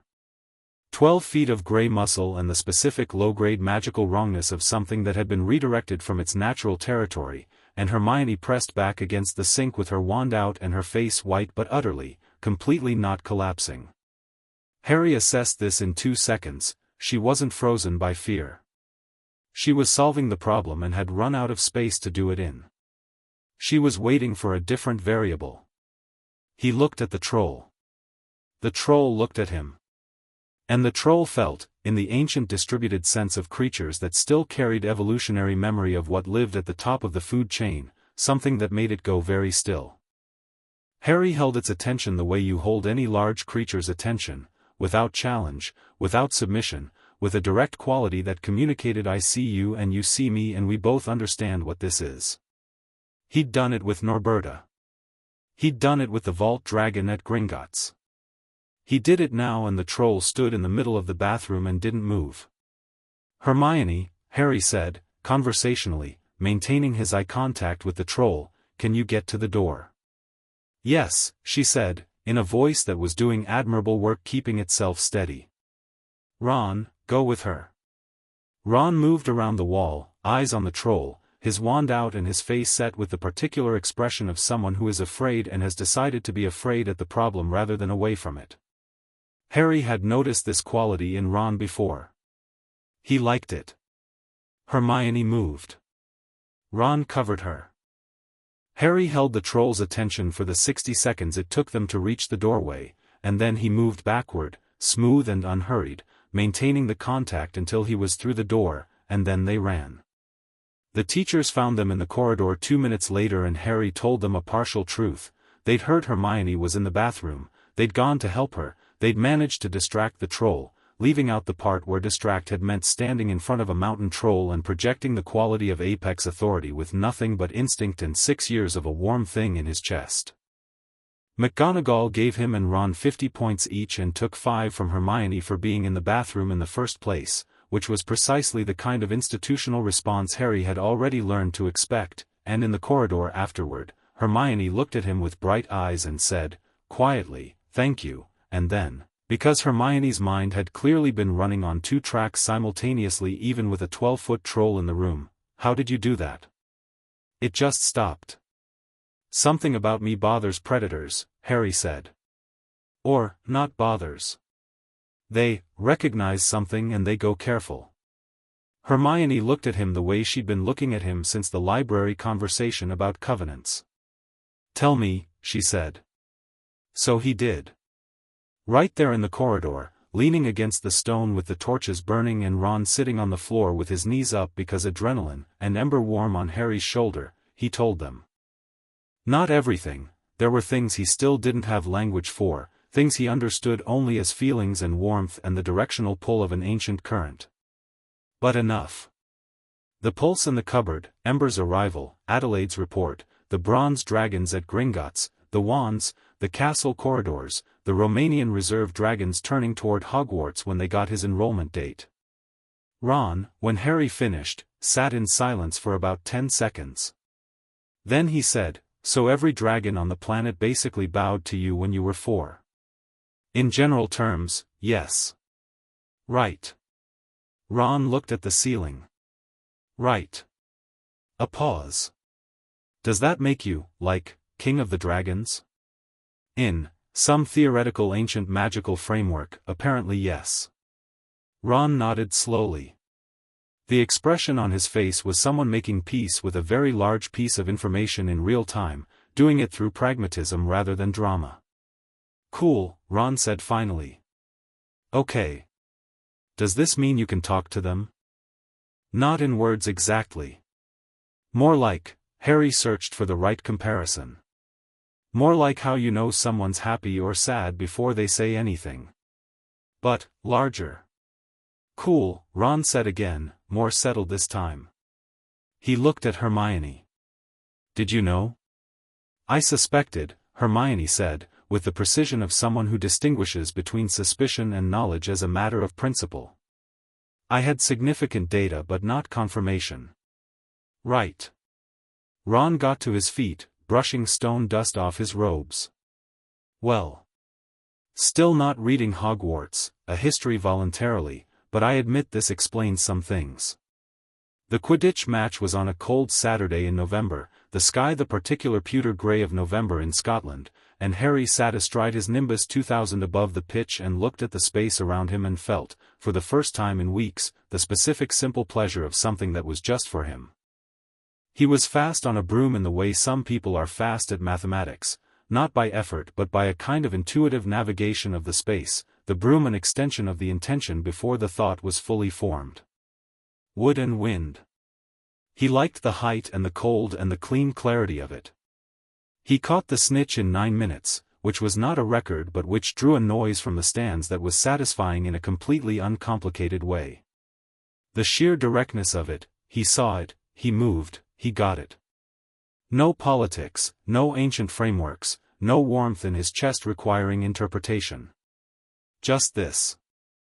He was still smiling when he came off the pitch, and McGonagall gave him an expression that was doing its very best not to be a beam and failing at the edges, and Oliver Wood looked at him the way a chess player looks at a particularly effective piece, and Ron was explaining to several second years how he'd personally always known Harry would be brilliant at Quidditch, which was not technically true but was said with such genuine enthusiasm that Harry chose not to correct it. Hermione met him at the edge of the pitch with a look that preceded important information. Snape, she said, without preamble, was doing something with his wand pointed at you during the match. Harry turned this over quickly. Did you see what incantation? No. But he was staring at your broom, not at you, and his lips were moving for about 4 minutes, and that's when you had the wobbling problem. He had had a wobbling problem, about 3 minutes into the match, the broom bucking unpredictably beneath him for a sustained period before settling. He'd corrected for it without thinking about it, attributing it to wind, and then the match had demanded his full attention. Quirrell was there, he said. Hermione nodded. Sitting directly opposite Snape in the teachers' section. And when Quirrell's concentration broke, when I lit his robe, actually, she said this with the matter-of-fact tone of someone noting a completely reasonable tactical decision, that's when your broom stabilized. Harry looked at her. You set Snape's colleague on fire. I set the corner of Quirrell's robe on fire in order to break his concentration during what appeared to be a counter-curse that was stabilizing your broom while Snape attempted to curse it, Hermione said precisely. Which is a materially different statement. I'm not criticizing, Harry said. I'm admiring. The flush of color that crossed her face was immediately suppressed, but it was there. The point is, she said, returning to full analytical mode, either Snape was trying to hurt you and Quirrell counter-cursed it, which makes no sense, or Snape was counter-cursing and Quirrell was the curse, which means, Quirrell tried to kill me at a Quidditch match, Harry said. In a room full of witnesses, yes. Which means he's either very confident or not in full control of his decisions. Harry thought about the cold wrongness he felt near Quirrell, the inversion of warmth. Or something else is in control. They walked back toward the castle and Harry let his hand rest briefly on Ember, who was in his coat pocket. She'd been his during the match in a way he couldn't explain, the warmth tracking him through his aerial circuits like a compass needle, and she pressed against his palm. Harry, Hermione said. Yes. Be careful about the 3rd floor. I know. No, I mean, she stopped, looked at him directly, dropped the analytical register. I mean I'm worried about you and I'd like you to promise me you won't go there alone. He looked at her. At the genuine directness of it, the way she'd put down her usual careful precision and just said the thing. Okay, he said. I promise. She nodded. Good. The deliberate use of dragon magic, the first real deliberate use, separate from all the ambient things that happened around him whether he tried or not, came on a Thursday evening in mid-December, and it came because Neville needed it. Neville had been targeted by Malfoy consistently since the sorting, in the specific way that bullies identify a person who flinches and return to them because the flinch is reliable. Harry had been watching this for weeks, assessing the situation, because his instinct was intervention and his understanding of 11-year-old social dynamics was that direct intervention often made the target's situation worse rather than better. He'd talked to Neville. He'd made it clear, in the way he'd learned to make things clear, that the flinch was something Neville could set down if he wanted to, that he wasn't required to carry it. Neville had been working on it. Harry had watched him work on it with genuine respect for the effort it took. Neville's courage was the kind that didn't look like courage, that worked against internal resistance rather than external obstacle, and it was in some ways harder. But Malfoy, who was clever in the strategic small-scale way of someone taught to look for advantage, had noticed Harry's regard for Neville and recalculated. And the Thursday evening in December, in the corridor outside the library, he came with Crabbe and Goyle and something in his expression that was working out whether he could use Neville as leverage. He said something to Neville. Harry was 10 feet away, had come around the corner mid-sentence, and caught the specific word, the specific, ugly word that Malfoy deployed with the precision of someone who'd been taught that certain weapons existed and were for certain people. Harry stopped walking. Neville went white. Harry had, at this point, spent 3 months navigating Hogwarts with his ancient inheritance as a thing he carried rather than a thing he displayed. The warmth was always there. The castle responded. The animals oriented. The spiders in the library consistently arranged themselves slightly toward him. But he had not done anything with it intentionally, had not pushed it outward, had been very clear with himself that power asserted was power that created consequences he wasn't ready to manage yet. He pushed it outward now. Not a lot. Not dramatically. He just let the thing he'd been carrying stop being contained. It was, to anyone observing, extremely subtle. The torches in the corridor brightened, briefly, the flames going from yellow to amber gold. The stone carvings, there was a small dragon carved into the wall bracket above Malfoy's head, one of the ubiquitous castle decorations Harry saw everywhere now, shifted. Its stone had turned and looked down at Malfoy with the unhurried deliberate quality of a judge giving full attention to a defendant. And the temperature changed. Not dangerously. Not enough for anyone to say it got warmer in here. Just a pressure, the suggestion of warmth from everywhere at once, the way sunlight feels on the top of your head, ambient and complete and not something you can look directly at. Malfoy stopped mid-word. His eyes moved to Harry. Then up to the bracket dragon. Then back to Harry. Something in Malfoy's face, the specific social confidence of a boy raised to believe he already knew where everyone stood, encountered something it didn't have a category for and went, for a moment, entirely blank. Crabbe and Goyle moved back half a step each without visibly deciding to. "I'd stop there," Harry said. His voice was absolutely level. Not threatening. Not angry. The voice of someone stating a fact. "If I were you, I'd stop there." The torches held their gold for another 2 seconds, then settled back. The stone dragon looked forward again. Malfoy said nothing. This was, Harry had noted before, Malfoy's tell. The words stopped when he was genuinely uncertain. He had a great deal of words for every situation he'd prepared for. He was unprepared for this one. He left. Crabbe and Goyle followed. Neville stood in the corridor and breathed. Harry came up beside him and they walked together to the library without discussing what had just happened, which Harry understood was what Neville needed, not the debriefing, not the congratulations, just the normalcy of continuing. Inside, sitting across from Hermione, who looked up at both of them and assessed the situation quickly and accurately and said nothing about it, Neville opened his herbology notes and stared at them for a moment. "How did you do that?" he said, finally. "I'll tell you sometime," Harry said. "When there's more time." Neville looked at him with the specific serious expression of someone who's spent enough time being underestimated to recognize when they're being taken seriously. "Okay," he said. "I'll hold you to that." McGonagall, who had been at her desk in the library supervising and who had a clear line of sight to the corridor from where she sat, had observed the interaction with Malfoy. She said nothing to Harry that evening. But the following morning, she stopped him after Transfiguration, when the rest of the class had filed out. "Mr. Potter," she said. Her face was in its most professional configuration, the one that made it hardest to read. "Whatever it was you did in the corridor last night, I want you to understand that I saw it. And I want you to understand that I have no idea what it was." "I know," Harry said. "I'm still working it out." McGonagall looked at him for a long moment. She had the expression of someone revising a very complete and carefully constructed mental model in real time, and doing it well. "I suggest you continue working it out carefully," she said. "Whatever that was, it's not something I've encountered before." "It won't be the last time," Harry said, because it was true and she deserved the honest version.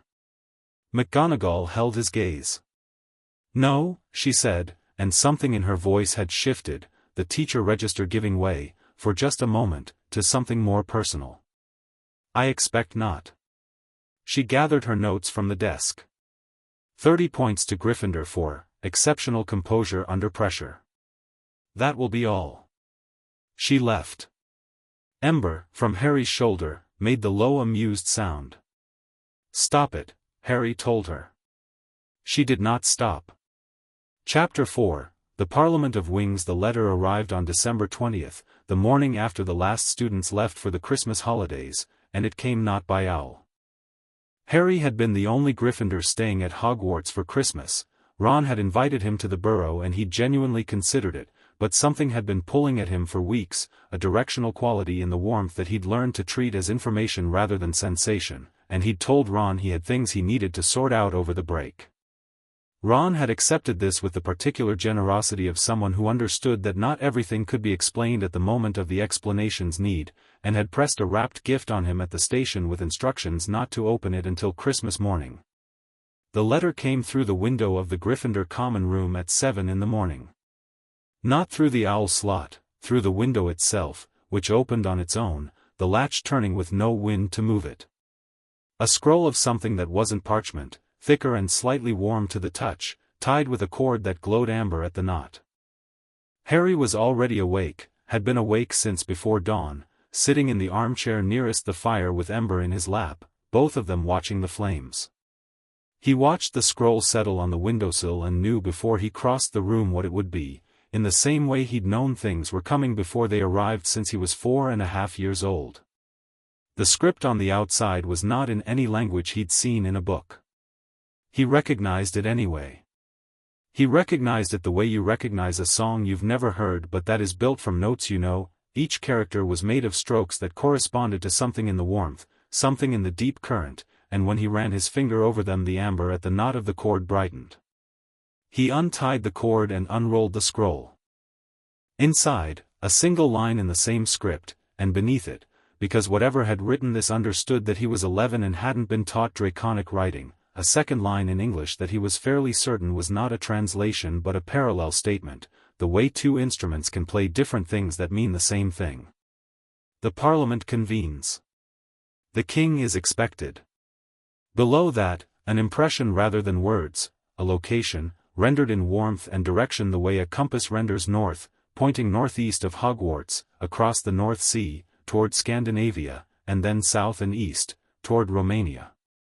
Ember sat up and stretched and her inner glow brightened to something close to proper flame color, the deep amber she only reached in moments of high feeling. "I know," Harry said. He went to see Dumbledore before breakfast. Dumbledore was already in his study, which suggested either that he'd been informed or that he was the kind of person who was always already in his study, and Harry suspected both were true simultaneously. He didn't explain what the scroll was. He put it on Dumbledore's desk and waited. Dumbledore read the English line. Looked at the script above it for a long moment, with the expression of someone encountering something they'd read about in theory and are now meeting in practice. Looked at Harry. "Romania," Harry said. "Yes," Dumbledore said. He picked up the scroll carefully, with both hands, the way you hold something that has weight beyond its physical weight.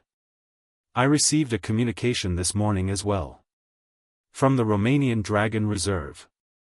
From Draconov, the researcher I've been corresponding with." He set the scroll down.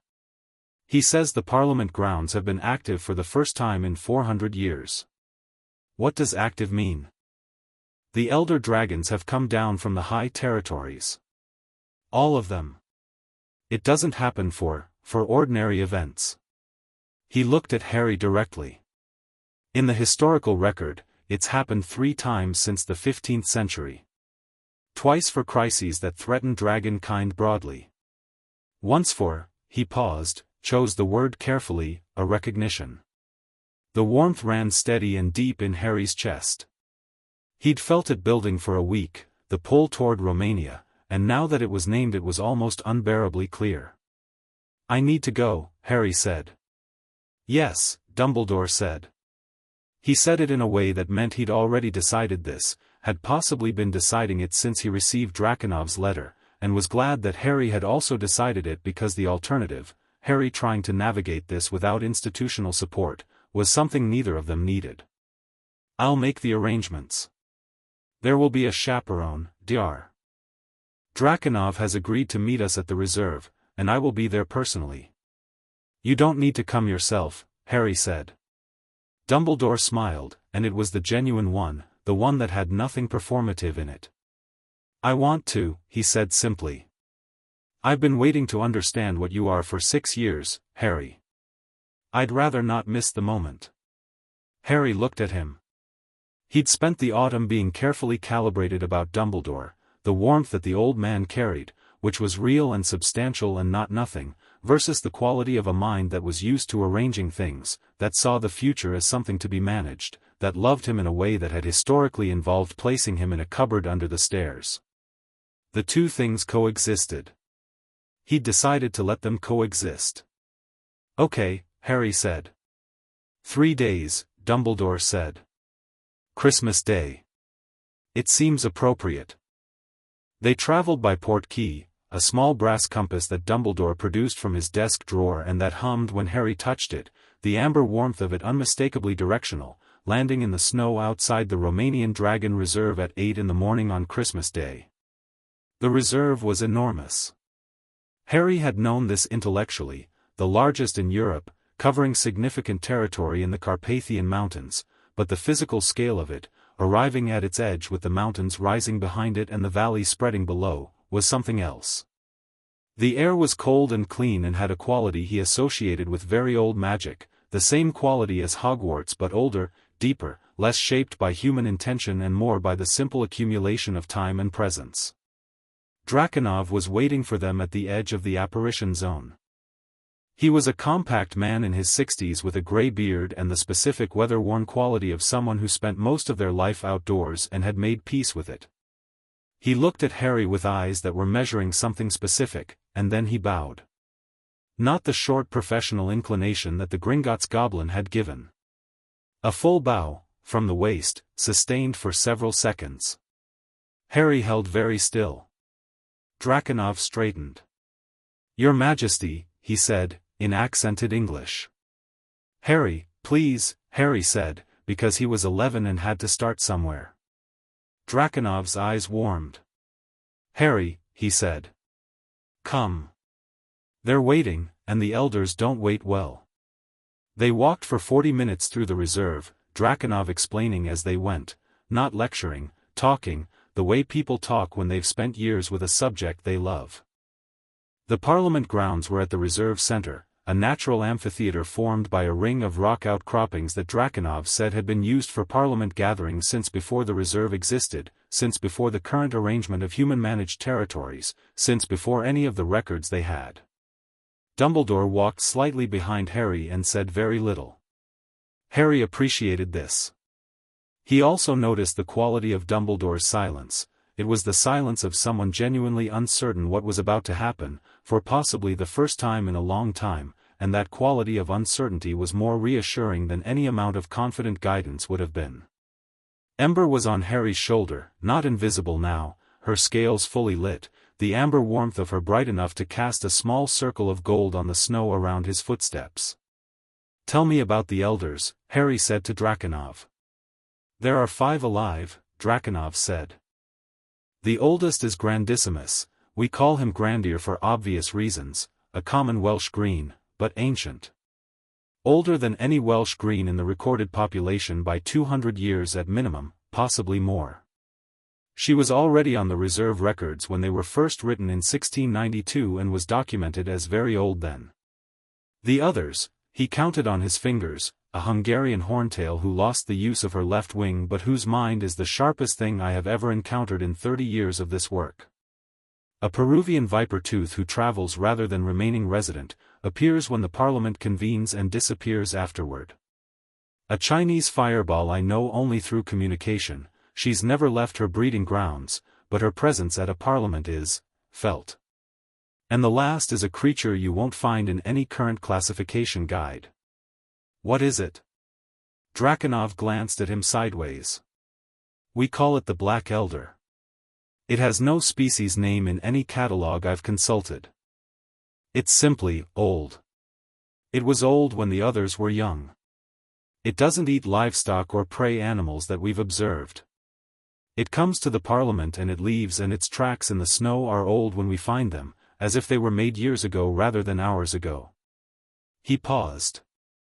"I would not approach the Black Elder without the authority you carry." "What happens to people who approach it without that authority?" "They become very frightened," Draconov said, "and remember very little. And they are, I should note, extremely careful for some years afterward." They came over the last ridge. Harry stopped. Below them, in the natural bowl of the Parliament grounds, the dragons were assembled. Not 2 or 5 or a dozen, dozens.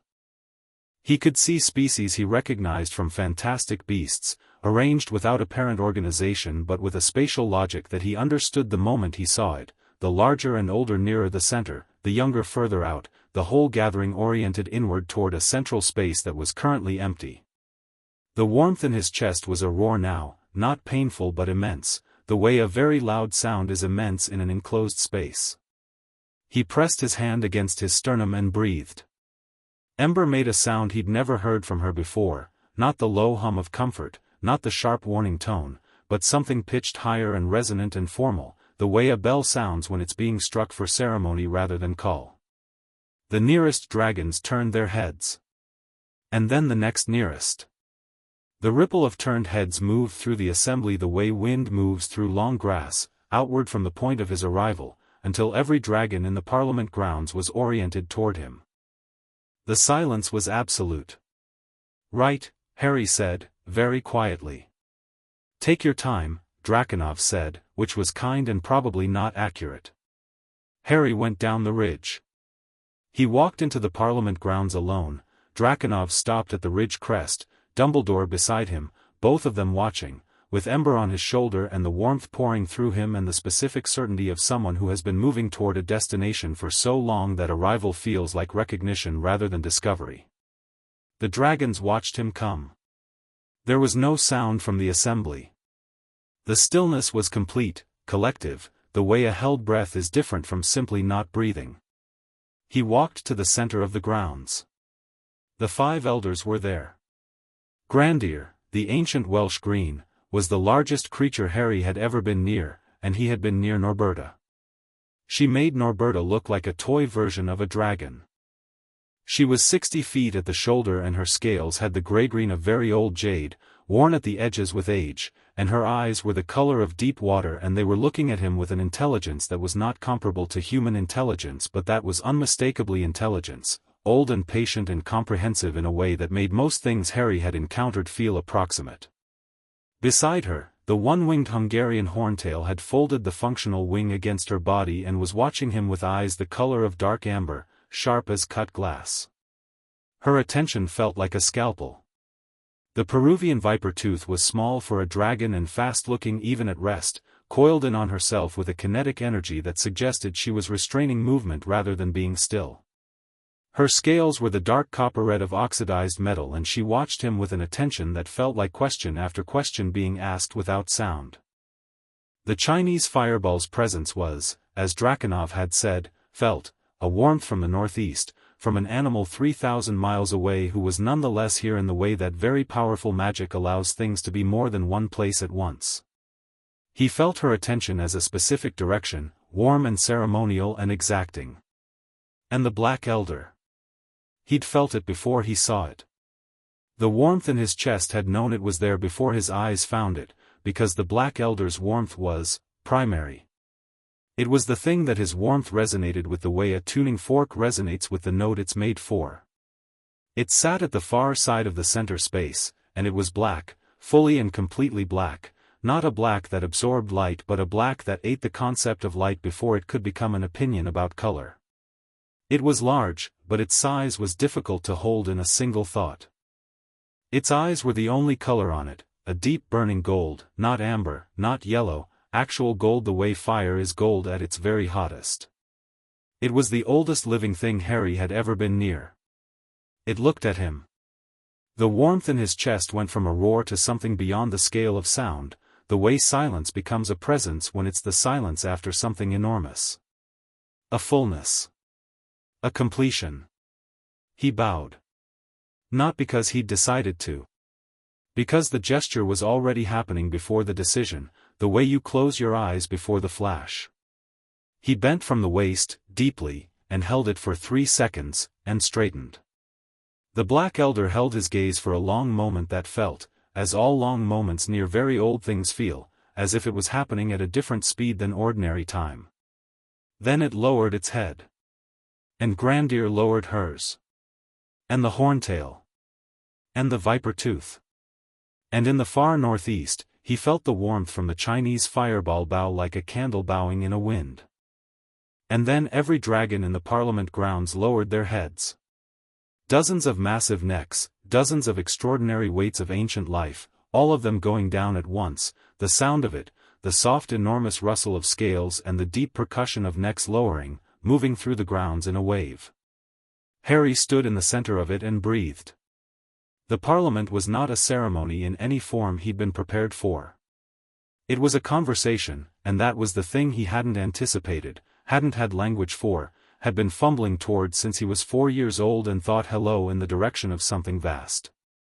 He sat cross-legged on the stone at the center of the grounds, which felt like the right posture, low, open, unhurried, and the elders arranged themselves in a loose circle around him and the conversation began. Not in words. He'd known it wouldn't be in words. But the medium was richer than he'd understood from his years of ambient communication with Ember, richer than the directional warmth and the quality of feelings. The elders communicated in something he found himself thinking of as images with weight, impressions that carried information the way a smell carries memory, complete and immediate, arriving fully formed. Grandier communicated first. What she gave him was time. An immense column of it, for centuries of watching human magic develop and change and calcify from something that knew itself to something that had forgotten what it came from, and through it all the awareness of the pulse, the king pulse, something the Parliament had been waiting for in the way of things that know something was lost and that it is the nature of lost things to eventually be found. The horntail gave him precision. Information about the current state of dragonkind, the 27 reserve populations and the wild territories and the pressures of human expansion and the specific, pointed problem of a wizarding world that managed dragons the way it managed everything, by putting rules on top of things it didn't understand and calling that safety. The viper tooth gave him movement, her impressions were kinetic, harder to hold than Grandier's time or the horntail's precision, a sense of the world's geography and how it felt from above it, the way currents connected territories and populations in patterns that human maps didn't capture. The Chinese fireball gave him warmth from 3,000 miles away, a specific communication that was almost too large to hold, the eggs, she said, in the way that wasn't words. The eggs need the world to change. He held all of this and felt it settling in him, arranging itself into understanding the way a language does when you move from vocabulary to fluency. He had questions. He asked them in the way he'd learned to ask, not speech, not thought exactly, the specific gesture of directed warmth, the intention toward a particular elder. "What am I?" he asked the Black Elder. The Black Elder's response was the slowest and the most complete. It was, old. Very old. The sense of it predated everything else he'd been given, predated Grandir's 400 years the way bedrock predates soil. What came from the Black Elder was not an image or an impression but something more fundamental, the sense of a pattern that had always existed and periodically found expression, a thread in the fabric of magic that reappeared across the long span of time in specific individuals, always marked the same way, always carrying the same resonance, always recognized. Not a gift, the Black Elder said, in the way that wasn't language. A nature. Harry held this. "What do you need from me?" he asked. Not the Black Elder specifically. All of them. The Parliament's collective response was immediate and simple and said more in its simplicity than any elaborate answer could have: acknowledgement. Presence. The knowledge that the thread has not been lost. He felt something release in him that he hadn't known was held. Something that had been waiting to be asked. "I'm here," he said. The warmth from the grounds rose, from dozens of dragons at once, not dangerously but completely, a wall of golden warmth, ancient and certain and old as fire, surrounding him for a moment the way sunlight surrounds you when you step from inside to outside on a warm day. He sat in the center of it and let it be what it was. It was Grandir who ended the formal part of the Parliament. She made a sound, deep and resonant, felt through the stone rather than heard through air, that Harry understood as adjournment, and the outer assembly began to disperse, the younger and middle-aged dragons moving away from the grounds with the unhurried ease of things that don't rush. The elders remained. After a while, Grandir lowered her great head to the stone floor of the grounds and regarded Harry from a distance of about 6 feet. Up close, her face was complicated, the overlapping plates of her forehead scales, the deep creases at the corner of her eye that were the dragon equivalent of laugh lines, the specific quality of her attention that was very old and very present simultaneously. "Hello," Harry said, out loud, because the formal part was over and he felt comfortable now in a way that was specific to being in the right place. Grandir huffed. The breath was warm and smelled of stone and deep earth, nothing like the chemical burn of younger dragons' fire. She huffed again, and the quality of it was fond. Unambiguously fond, in the way of something enormously old being fond of something very young. He put his hand on her snout. She went very still under his hand, and the warmth under the scales was extraordinary, not dangerous but immense, like putting your hand on a chimney that goes down forever. He felt the resonance of her, the age and the patience and the specific quality of something that had lived through enough change to stop being afraid of it. 400 years is a long time to wait, he said. Another huff. Agreement, he thought, with some additional quality he couldn't quite name but that felt like something between and yet and worth it. He sat with her for a while. The horntail and the viper tooth had retreated to the edges of the grounds, present but giving space. The Black Elder had not moved, was still at the far side of the center, still and watchful. He felt its gold eyes on him with the quality of something that had been watching for a very long time and found the watching sufficient. Draconov appeared at the ridge with a thermos of hot tea and a lot of visible effort at not running down the ridge the moment the formal parliament ended. Harry waved him down. He came fast, then slowed when Grandir turned her head to look at him. Even Draconov, 30-year veteran of this work, went careful near the ancient Welsh green, and stopped at a respectful distance. "Questions," Harry said. "I have a lot of them." "I have 30 years of notes," Draconov said. He sat down in the snow with the thermos and poured 2 cups with hands that were only slightly unsteady. "Where would you like to start?" "The Horntail mentioned something about the reserve system," Harry said. "The way the reserves are managed. The regulations." Draconov was quiet for a moment. Dragon populations have declined 18% in the last 2 centuries under managed reserve conditions, he said carefully. The conventional wisdom is that this is habitat pressure and natural population dynamics. The study I published in 1987 argued that the regulatory framework for reserve management, written in 1752 and updated last in 1926, is based on assumptions about dragon cognition that are, he paused, looking for the precise word, incorrect.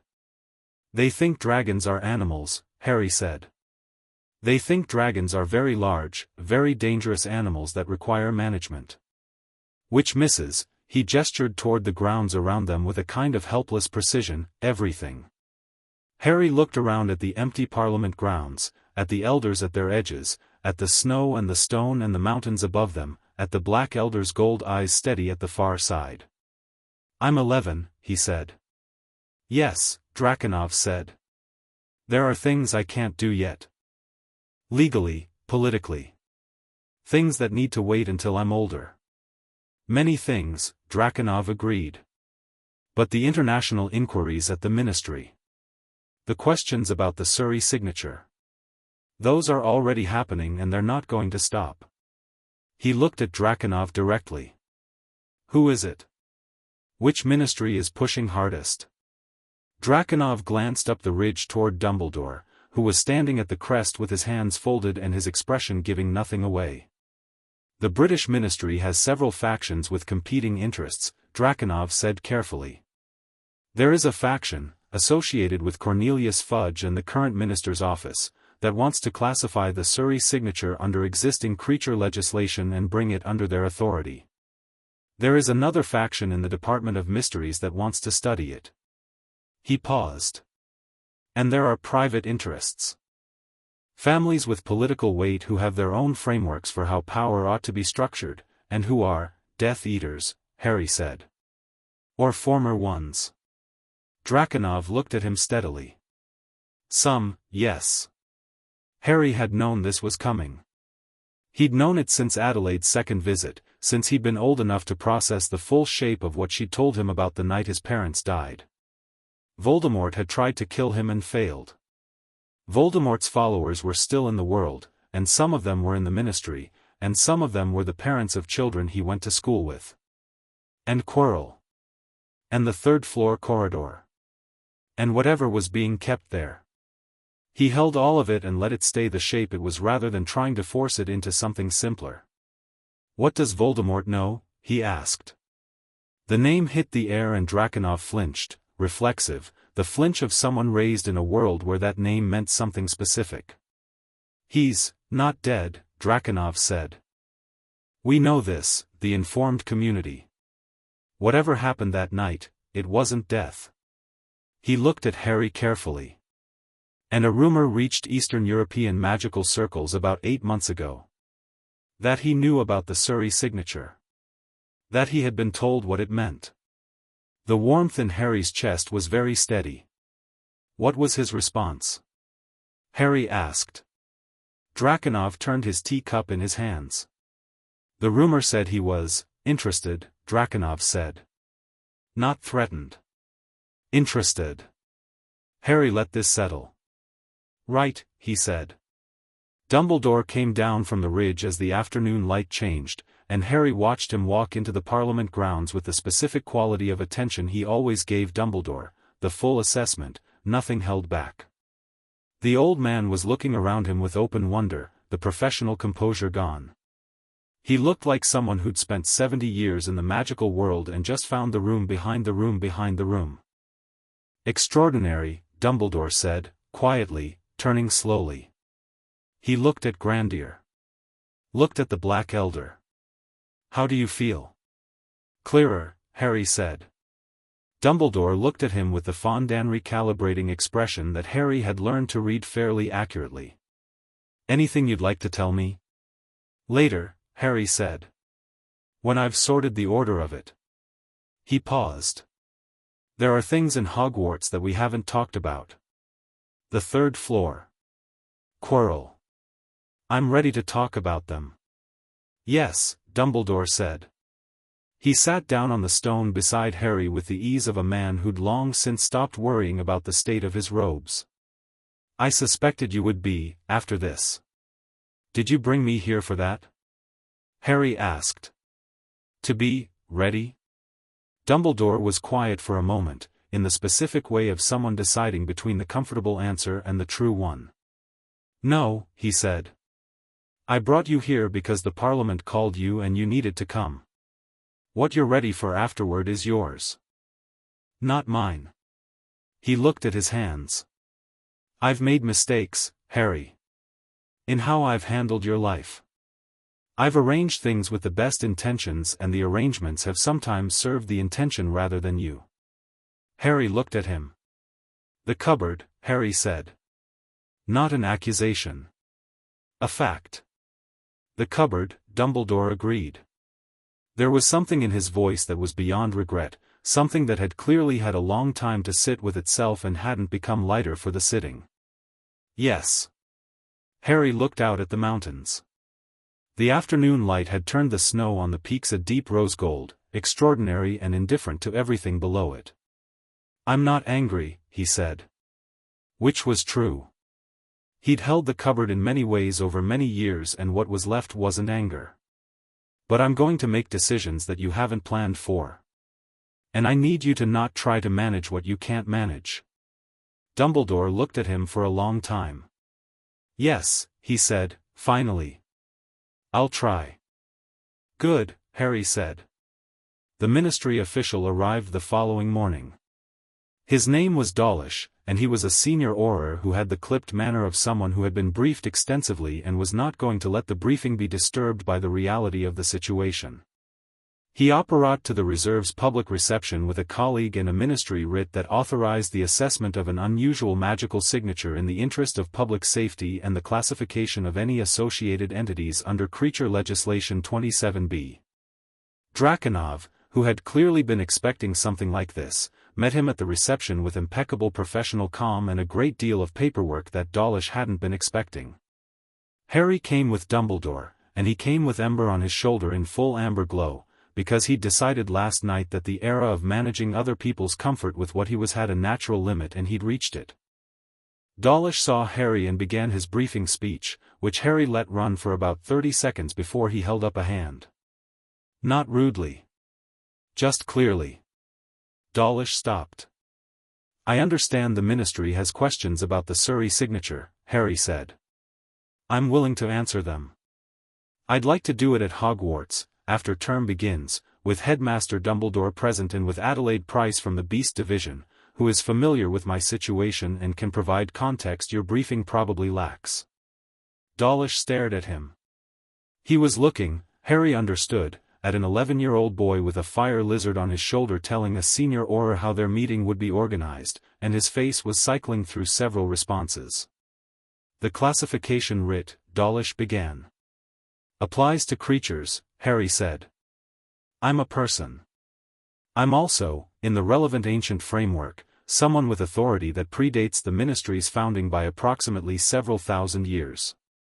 He paused, letting this be a statement rather than a boast. "I'm not being difficult. I'm willing to cooperate fully. I'm telling you the conditions under which I'll cooperate, which is what any reasonable person has the right to do." Dawlish looked at Dumbledore. Dumbledore's expression was, Harry caught it clearly, a flash of something unguarded before the composure closed over it, the expression of someone watching something they had spent a great deal of time worrying about and discovering that it doesn't need their worry at all. "I think," Dumbledore said mildly, "that Harry's terms seem very reasonable." Dawlish looked back at Harry. Behind Harry, distantly, from somewhere in the reserve's central grounds, Grandier made a sound. The deep percussive resonance of an ancient Welsh green that carried through stone and air alike and that could not be mistaken for anything except what it was. Dawlish said nothing. "Hogwarts, second week of January," Harry said. "I'll write to Adelaide Price directly." He turned and walked back toward the reserve, leaving Dawlish standing in the reception with his undelivered writ and the distant sound of a dragon that was 200 years old expressing something that didn't require a translation. Dumbledore followed Harry, and Harry heard the distinct quality of the old man's footsteps, unhurried, the sound of someone taking care not to laugh. "You know," Dumbledore said, when they were out of earshot, "I spent 3 days last autumn composing what I thought was a fairly elegant letter to Fudge about how to handle the Ministry's interest in your situation. How did it turn out?" "Significantly less efficient than that." They walked through the reserve in the morning cold, and Ember hummed on Harry's shoulder, and the mountains were rose and gold in the early light, and Harry felt, with the specific clarity that comes after something large has been properly done, like the shape of the year ahead was something he could actually see. Not simple. Not safe. But his. He came back to Hogwarts on the 28th of December with a different quality in his step, something Hermione noticed immediately at breakfast on his first morning back when she looked up from her book and put it down entirely, which was the clearest indicator of something significant in her attentional range. "Tell me everything," she said. He did. Ron arrived halfway through and inserted himself into the bench beside Harry with a plate of eggs and the focused listening face he had that most people didn't notice but that Harry had catalogued as one of the things he valued most about Ron. He didn't perform interest, he just had it when something was genuinely interesting. When Harry finished, Ron was quiet for a moment. "So you told a senior Auror how the meeting was going to go," he said. "More or less." "Was he annoyed?" "Quite." Ron grinned, the unforced one. "Good," he said. "He sounds like the type." Hermione was doing several things at once in her expression. "The Dragon Parliament. You sat in the center and the elders, did you understand everything?" "Were you able to?" "Not everything," Harry said. "Some of it is still settling. Like learning a language and being able to use it before you can explain all the grammar." "The Black Elder," Hermione said. "Yes. What did it say?" "The one thing. The most important." He thought about it.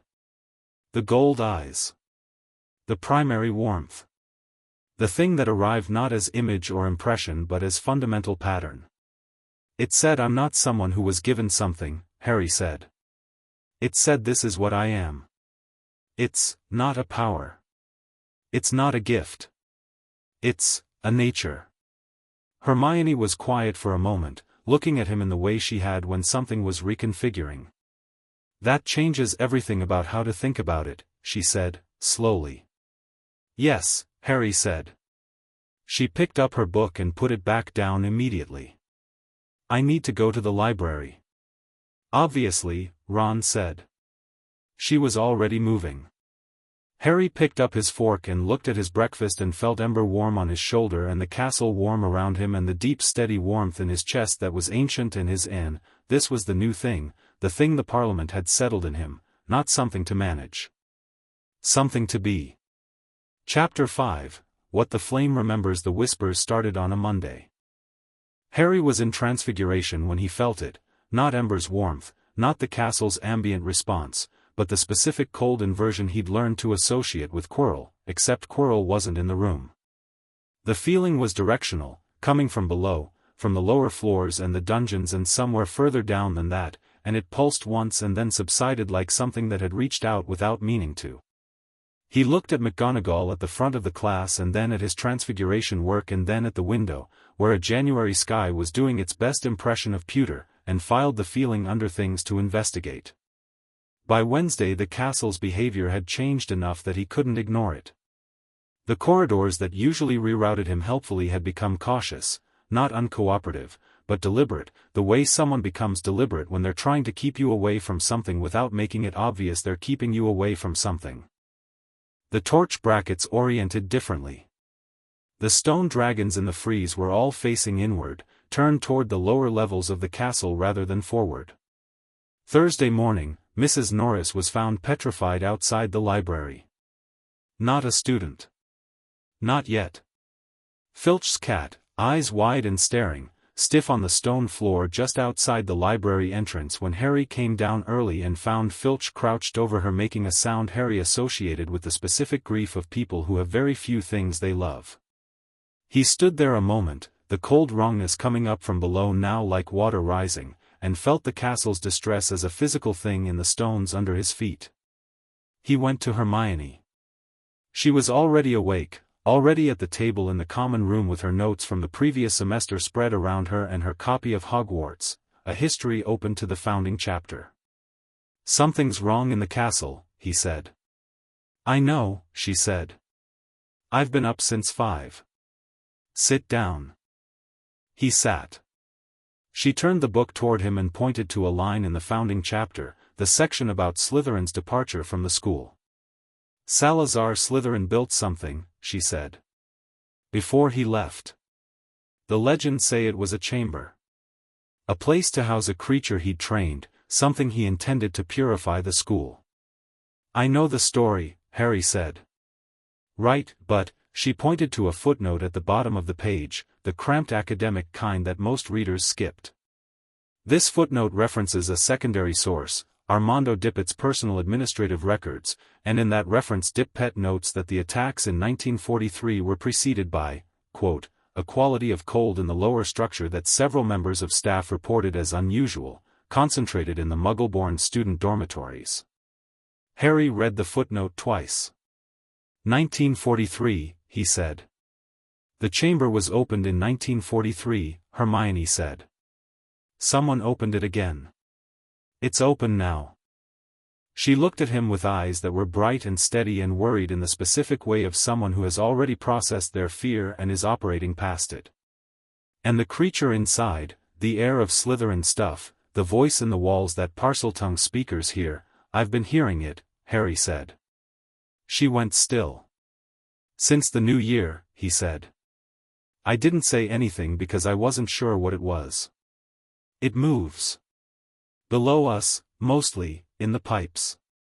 He paused, working out how to explain it precisely. "Parseltongue, the speaking with snakes, the thing everyone knows about, that's the common version.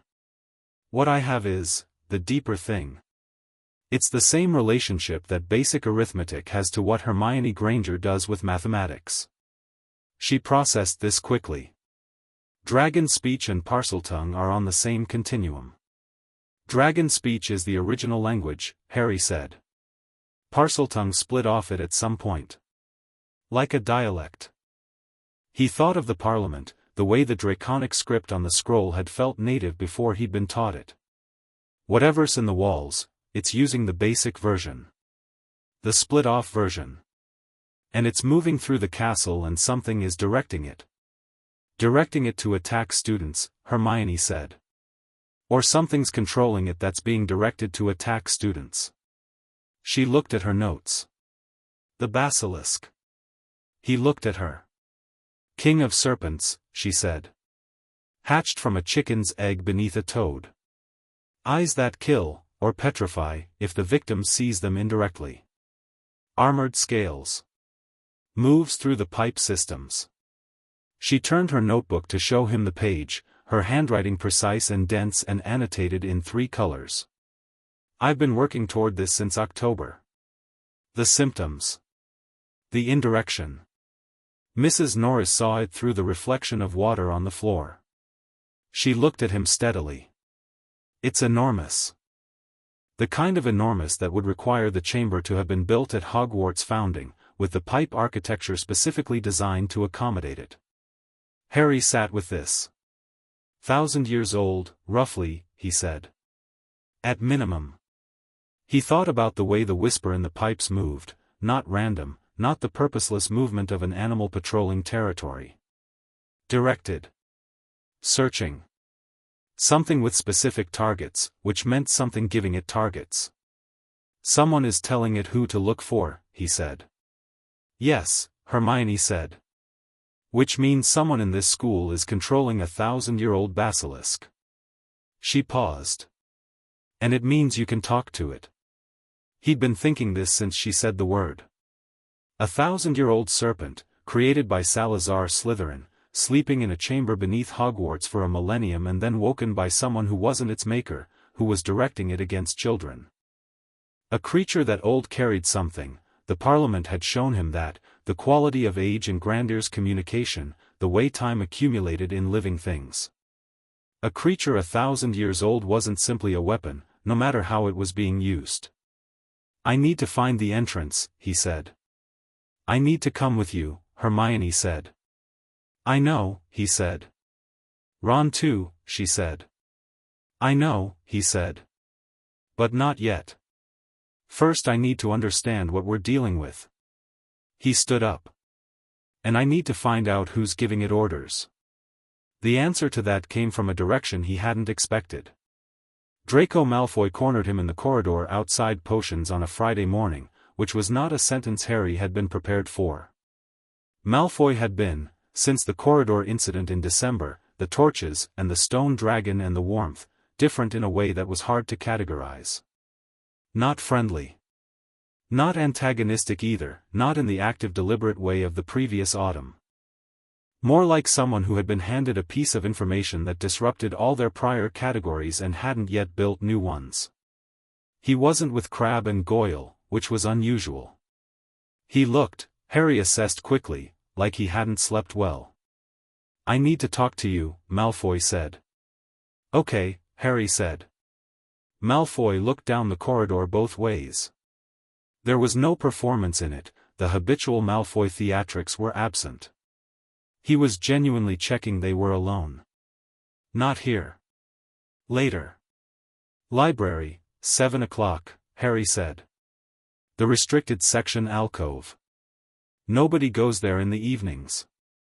Malfoy looked at him as if trying to work out what the catch was. "I'm not setting a trap," Harry said, because this was apparently necessary to say. "If you want to talk, we'll talk."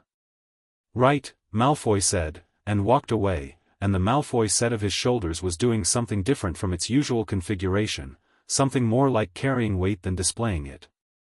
Harry told Hermione, who told him she would be in the alcove before either of them and would be present but not visibly. "I don't need," he started. "I'm not coming to protect you," she said. "I'm coming because if Malfoy tells you something important I want to have heard it directly rather than through your summary, which is always missing the emotional context." He couldn't argue with this. Malfoy arrived at 7 on the dot, which was information in itself. Someone who cared about punctuality was someone operating from a plan rather than an impulse.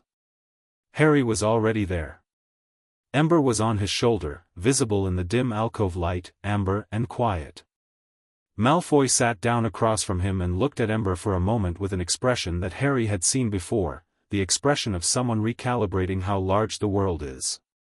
"What I'm going to say," Malfoy said, "doesn't leave this room." "That depends on what it is," Harry said honestly. Malfoy's jaw tightened. "That's not, if it's something that puts students in danger, I can't promise to keep it," Harry said. "Not because I want to get you in trouble. Because there are people being attacked in this school. But I'll tell you before I tell anyone else, and I'll give you time to deal with the source yourself if you can." He held Malfoy's gaze. "That's what I can offer." Malfoy looked at him for a long moment. The calculation in it was different from the usual Malfoy calculation, not advantage-seeking, something more like trying to determine whether the ground was solid. "My father gave Tom Riddle's diary to Ginny Weasley," Malfoy said. The alcove was absolutely quiet. "On the train," Malfoy continued. "When he was in Diagon Alley. He switched it into her cauldron when no one was looking." His voice was very controlled, the control of someone who'd been practicing. "I wasn't supposed to know. I was standing too close and he didn't notice." He looked at the table.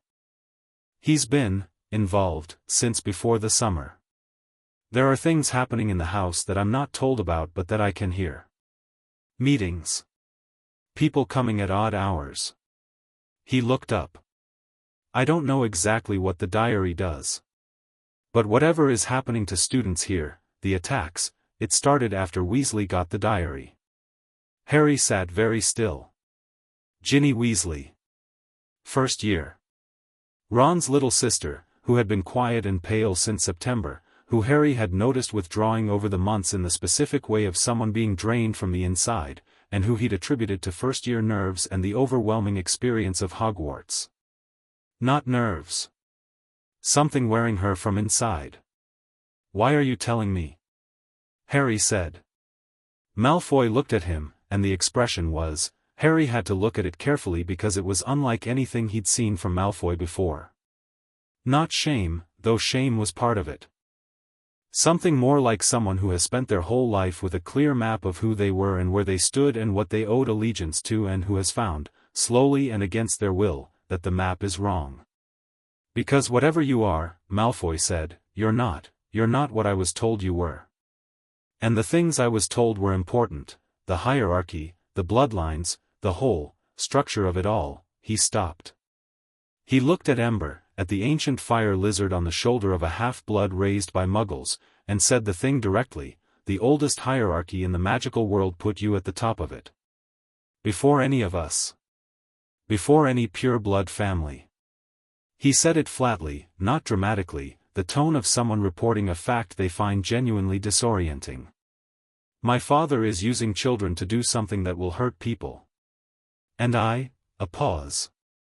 I don't want to be useful to that. Hermione, from her concealment position, made no sound. Harry knew she was hearing this.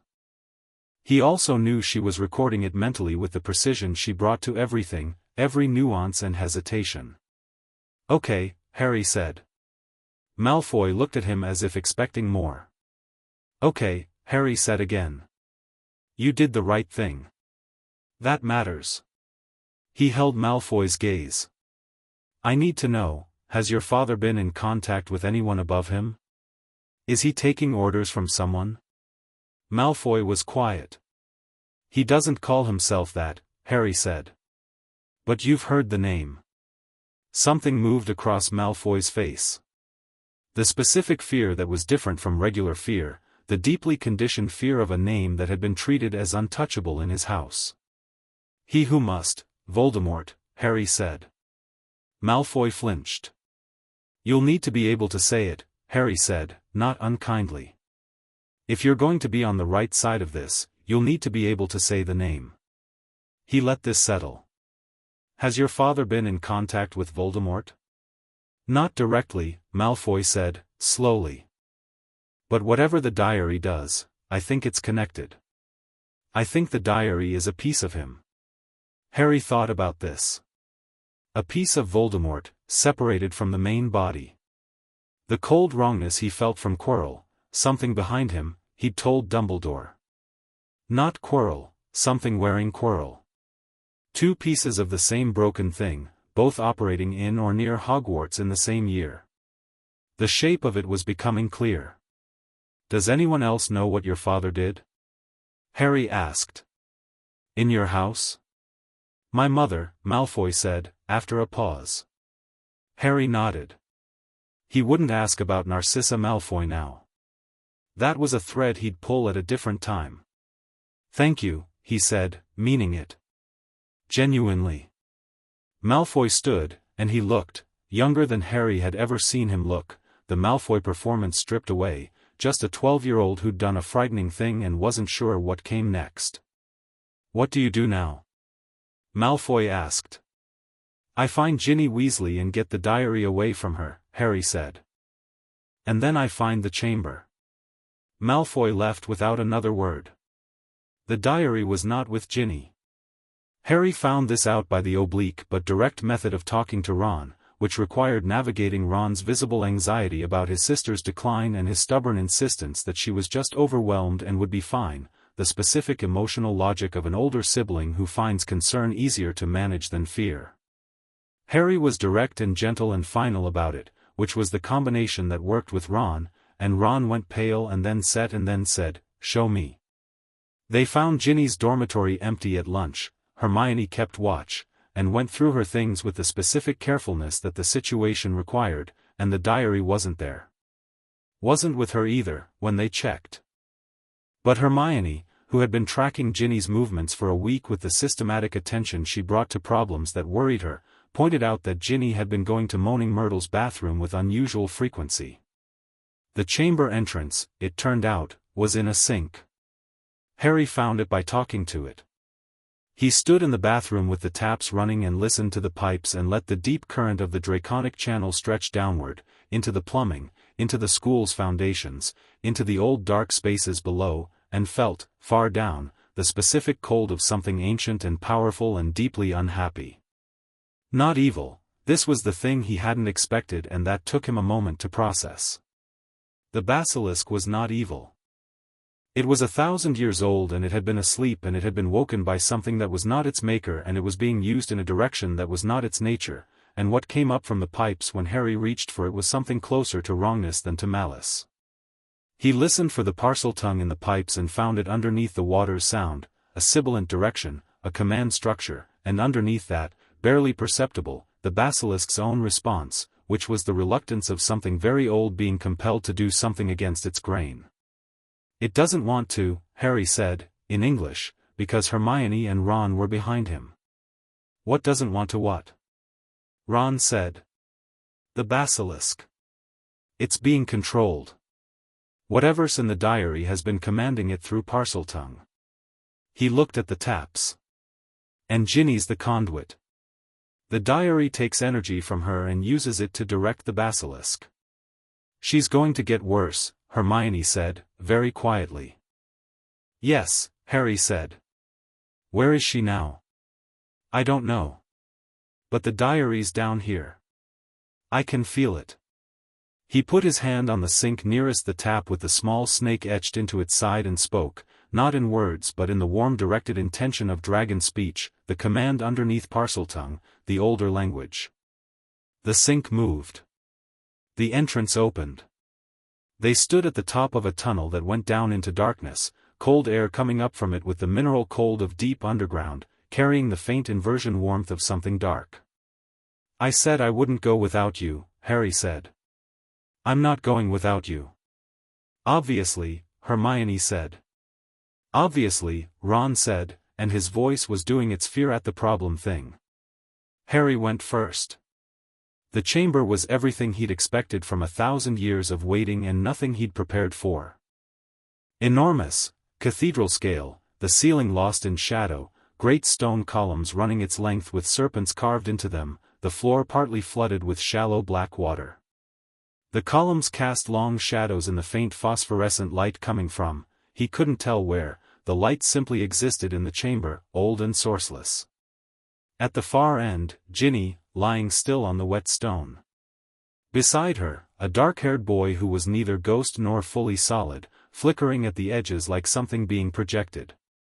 Tom Riddle's diary. Tom Riddle's memory. Tom Riddle, who Harry had been told was gone and who was very clearly not. Ron stayed at the chamber entrance, the tunnel had partially collapsed behind them, and Harry and Hermione went forward. Riddle watched them come with the particular calm of someone who has already determined the outcome and is merely waiting for the scene to play out. "Harry Potter," Riddle said, in a voice that was pleasant and educated and had something in it that reminded Harry of very cold water. "I've been waiting." "I know," Harry said. "You've been busy." Riddle's eyes moved to Hermione with the assessing look of someone filing information. "And Hermione Granger. The Muggle-born. One of the targets, as it happens. You were lucky." "We were prepared," Hermione said, without looking away from Ginny. Riddle looked back at Harry. "I've been learning about you," he said. "All year." Through Ginny's memories, through Quirrell before he became unavailable, a flicker of something across his features at this reference, through other sources. "The Dragon King." He said it with the specific quality of someone tasting a concept. "Older than wands. Older than the Ministry.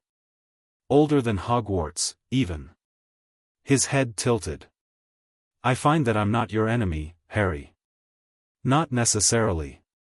"You're killing students," Harry said. "Frightening them," Riddle corrected. "Testing a system. And feeding from the energy of one specific girl, which is," he glanced at Ginny, "a necessary cost. She'll survive, as long as I get what I want before she's entirely depleted." "What do you want?" "A partnership," Riddle said. "I've thought about it carefully. The last dragon king before you existed in the 12th century, and the magical world doesn't record him because the magical world at that point was run by the 4 founders and their political heirs who had every reason to write him out. But Dragon Archives, he smiled, and it was a genuinely sophisticated smile, the smile of someone who'd done real research. Dragon Archives remember everything. He was extraordinary. And he was largely wasted because no one with political vision was willing to form an alliance with him. The smile held. I'm proposing something different. A genuine partnership. Your authority over dragon kind, my knowledge and political architecture. Between them, no, Harry said. Riddle paused. I've heard everything you said and the answer is no, Harry said. He wasn't angry. The warmth in his chest was very steady. Not because I don't understand what you're offering. I understand it clearly.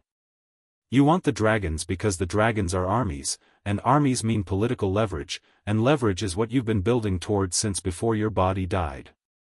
He looked at Riddle steadily. The answer is no because I've sat with the elders of the Dragon Parliament and I know what they want from me, and it isn't to be an army. And because the way you get things isn't a way I'm willing to use. He looked at Ginny. Give her back. Riddle's pleasantness didn't drop, but something behind it sharpened. I don't think you understand your position, the basilisk, Harry said. Riddle stopped. You've been commanding it through the Parseltongue channel, Harry said. A dialect of dragon speech.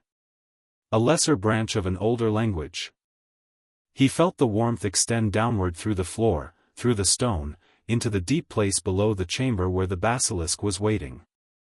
I speak the original. He pushed the warmth downward and spoke, not in words, in the deep current, not a command. The opposite of a command. An acknowledgement. I know you. I know what you are. I know you don't want this. You can stop now. The silence in the chamber was absolute for 3 seconds. Then the sound began. It came from below the floor, the massive percussive movement of something enormous, the stone itself vibrating with the approach. Not the slithering sound of an active hunt. A different quality, slower, deliberate, the movement of something very old changing direction. Riddle's eyes moved to the chamber floor, then back to Harry, and something genuine moved across his face for the first time, uncertainty. The basilisk came up through the flooded section at the chamber's far end.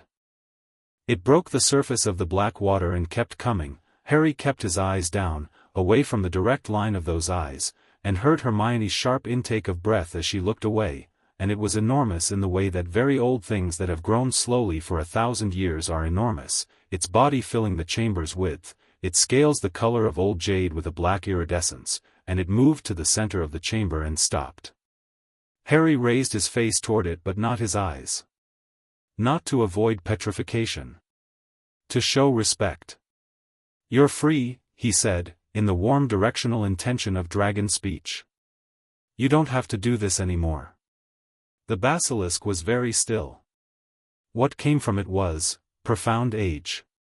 Age like Grandiers but different in texture, deeper and more solitary, the age of something that had been alone for a very long time. And underneath the age, something that was not relief exactly but was in the same family as relief. The loosening of a long-held tension. Riddle raised Harry's wand, he'd picked it up from somewhere, Harry hadn't seen when, and pointed it at Ginny. Call it off, Riddle said, and the pleasantness was gone now, the voice stripped to its essential quality, which was cold and precise and extremely dangerous. Or she dies now. Her life for the snake's disobedience. Harry looked at Riddle. Not at the wand. At Riddle. At this moment, with Ginny on the floor and the basilisk immobile and the wand pointed, Harry was 11 years old and he was in a chamber deep under a school built on ancient magic and he was facing the living memory of a dark lord who had killed his parents. He felt the warmth in his chest. He felt the castle above him, its deep ancient magic, its carved dragons, its foundational stone that predated the founders. He felt Ember, in his coat pocket, her amber burning hot and steady. He felt the Parliament's distant warmth, Grandir's age and the Horntail's precision and the Black Elder's gold eyes watching from the other side of everything. "Hermione," he said, very steadily. "The diary." She already had it. She'd moved while Riddle was talking, the way Hermione moved when she'd already solved the problem while you were still reading the question. She'd taken it from beside Ginny and she had it in both hands. "Destroy it," he said. Riddle turned toward her with the wand and Harry stepped directly into his line, blocking the spell, and felt the surge from ember in his pocket. She came out, blazing, not the faint amber of everyday but true fire color, copper and gold and hot as purpose, and she went for the diary with the precision of something that had been waiting for the right moment, clinging to its cover, and the temperature of the fire she breathed onto its pages was not something a first edition of anything. "Survived." Riddle screamed, not Ginny's voice, his own voice, the memory's voice, high and terrible, and the sound bent the air. The diary burned. Riddle's edges flickered, the projection quality becoming extreme, and his face went through something that Harry watched carefully, because he understood that how a thing ends tells you what it was, and what moved across Riddle's face at the end was not fear and not despair but fury, the specific fury of someone who had spent decades being more intelligent than every obstacle and had finally met one that operated outside the framework of intelligence. He looked at Harry in the last second. "This isn't finished," he said. "No," Harry agreed. "I know." And then Tom Riddle's memory was gone. Ginny woke slowly, the way someone wakes from a fever, confused, gradual, the color coming back into her face incrementally. Harry and Hermione sat with her while she processed where she was, what had happened, and Hermione handled the immediate aftermath with the practical gentleness of someone who'd thought carefully about how to talk to a 12-year-old girl who'd been possessed for months and needed information without being overwhelmed by it. Ron arrived through the collapsed tunnel. He'd found a way around, through sheer Weasley stubbornness, scraping through a section of rubble that Hermione assessed later as genuinely dangerous, and his reunion with Ginny was brief and fierce and wordless in the way of siblings, his arm around her and his face pressed for a moment against the top of her head before he pulled back and was ordinary again. The basilisk was still in the chamber. It had not moved while the diary burned.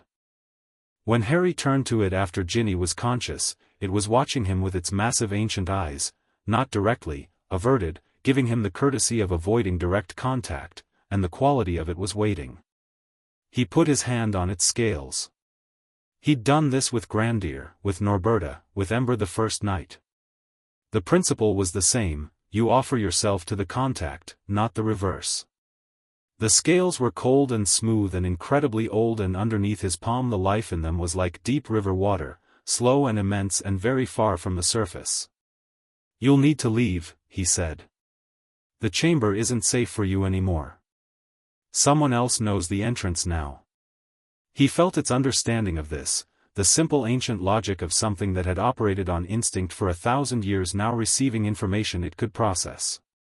There are wild territories in the mountains of Scotland. Old places. The castle will help you find a way out. He looked upward, toward the stone and the magic above them. "Won't you," he said, "to the castle?"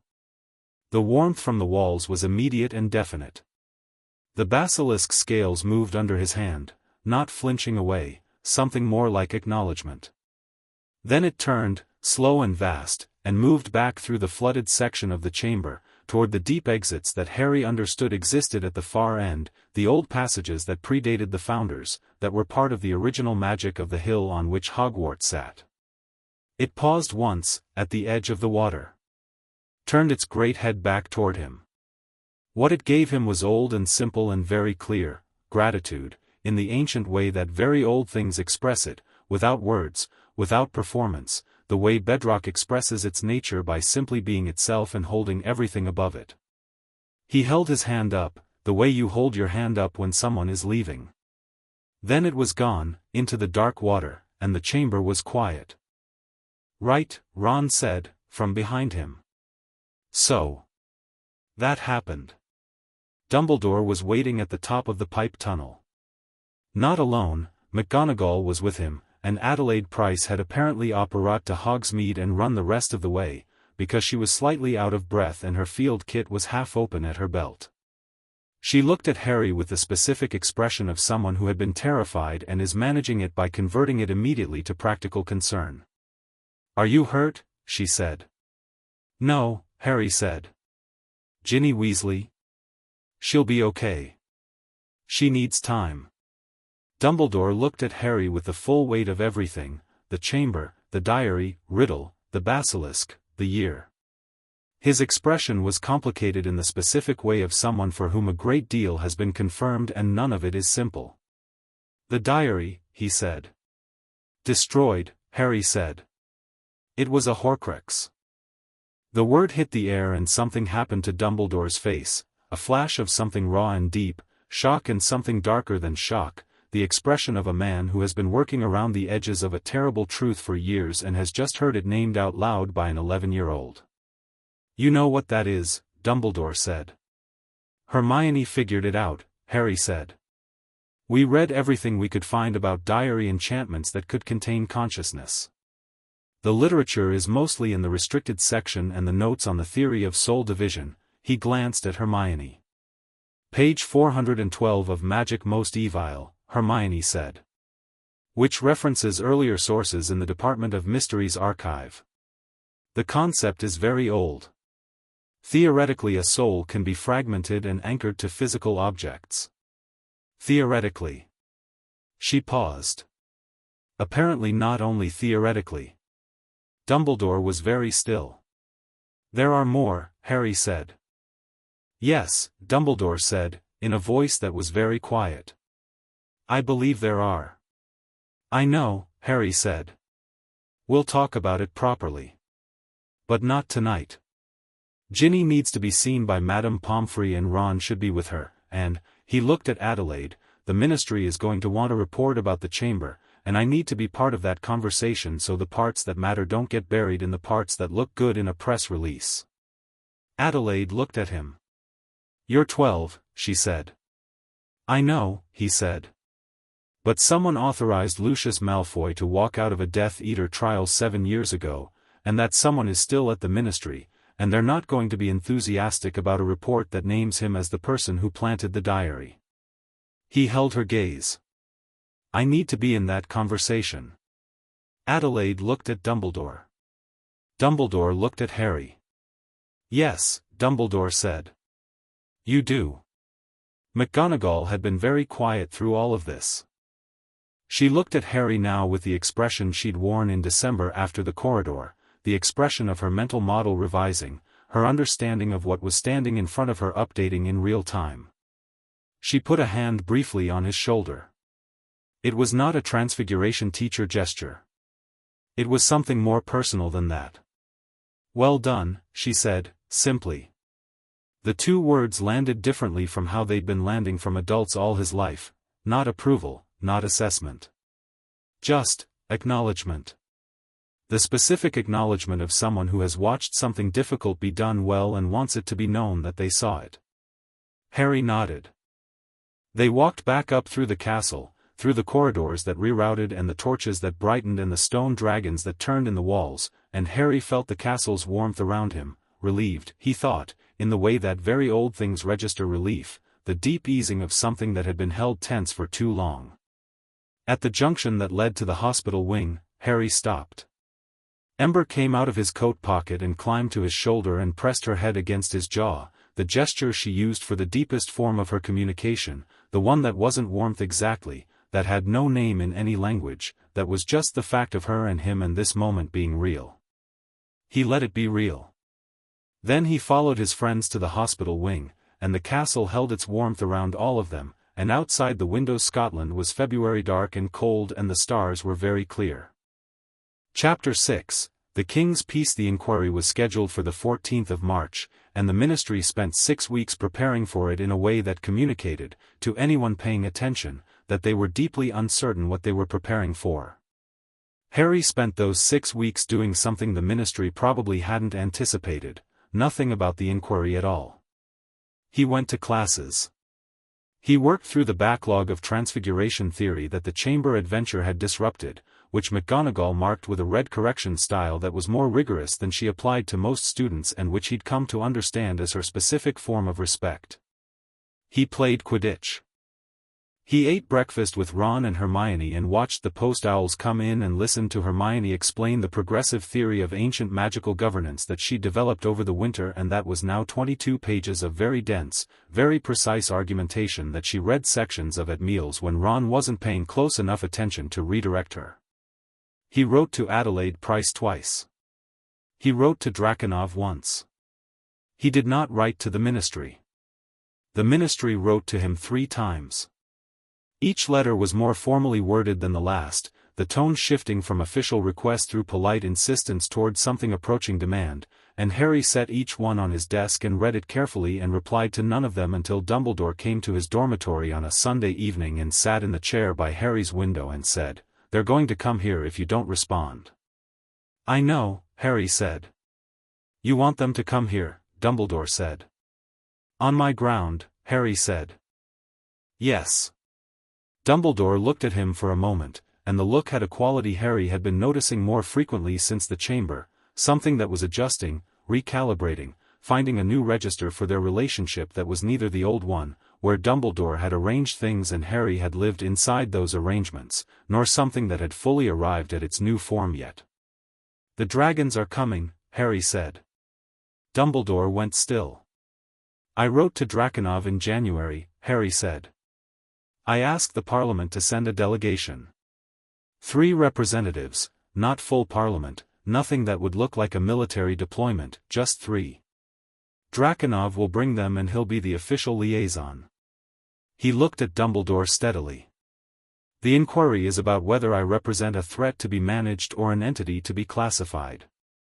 I think having 3 elder dragons present changes the terms of that question in a useful way." The silence lasted a few seconds.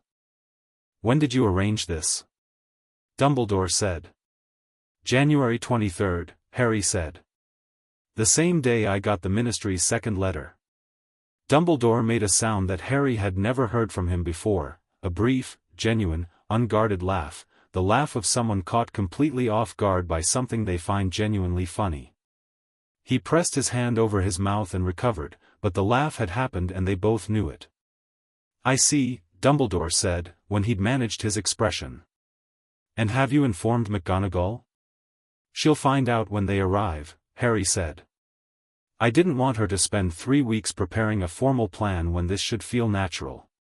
"Natural," Dumbledore repeated. "Dragons coming to Hogwarts for a diplomatic inquiry is natural," Harry said. "It's me refusing to let anyone pretend it isn't that would make it strange." Dumbledore looked at him over his spectacles with the expression that Harry had catalogued as genuine fondness distinct from strategic affection. "You are," Dumbledore said, "very much your mother's son." Harry looked at him. "In the way that matters most," Dumbledore said. "The refusal to pretend." She found it very difficult to pretend things were other than they were. It was one of the most inconvenient things about her and one of the things I admired most. He stood. "I'll inform the Ministry that the inquiry will proceed as scheduled. I'll let you tell McGonagall about the dragons." "Thank you," Harry said. Dumbledore paused at the door. "Harry, the Horcruxes. We need to talk about them." "I know," Harry said. "But not until after March 14th. One enormous thing at a time." "Yes," Dumbledore said. "Quite right." He left. Ember, from the bed-post where she'd been sitting through the conversation, made the low amused sound. "I know," Harry told her. He told McGonagall on a Wednesday morning before breakfast, catching her as she unlocked her classroom for the day. He told her in one sentence, 3 elder dragons and Draconov from the Romanian reserve would be arriving on March 14th for the Ministry inquiry.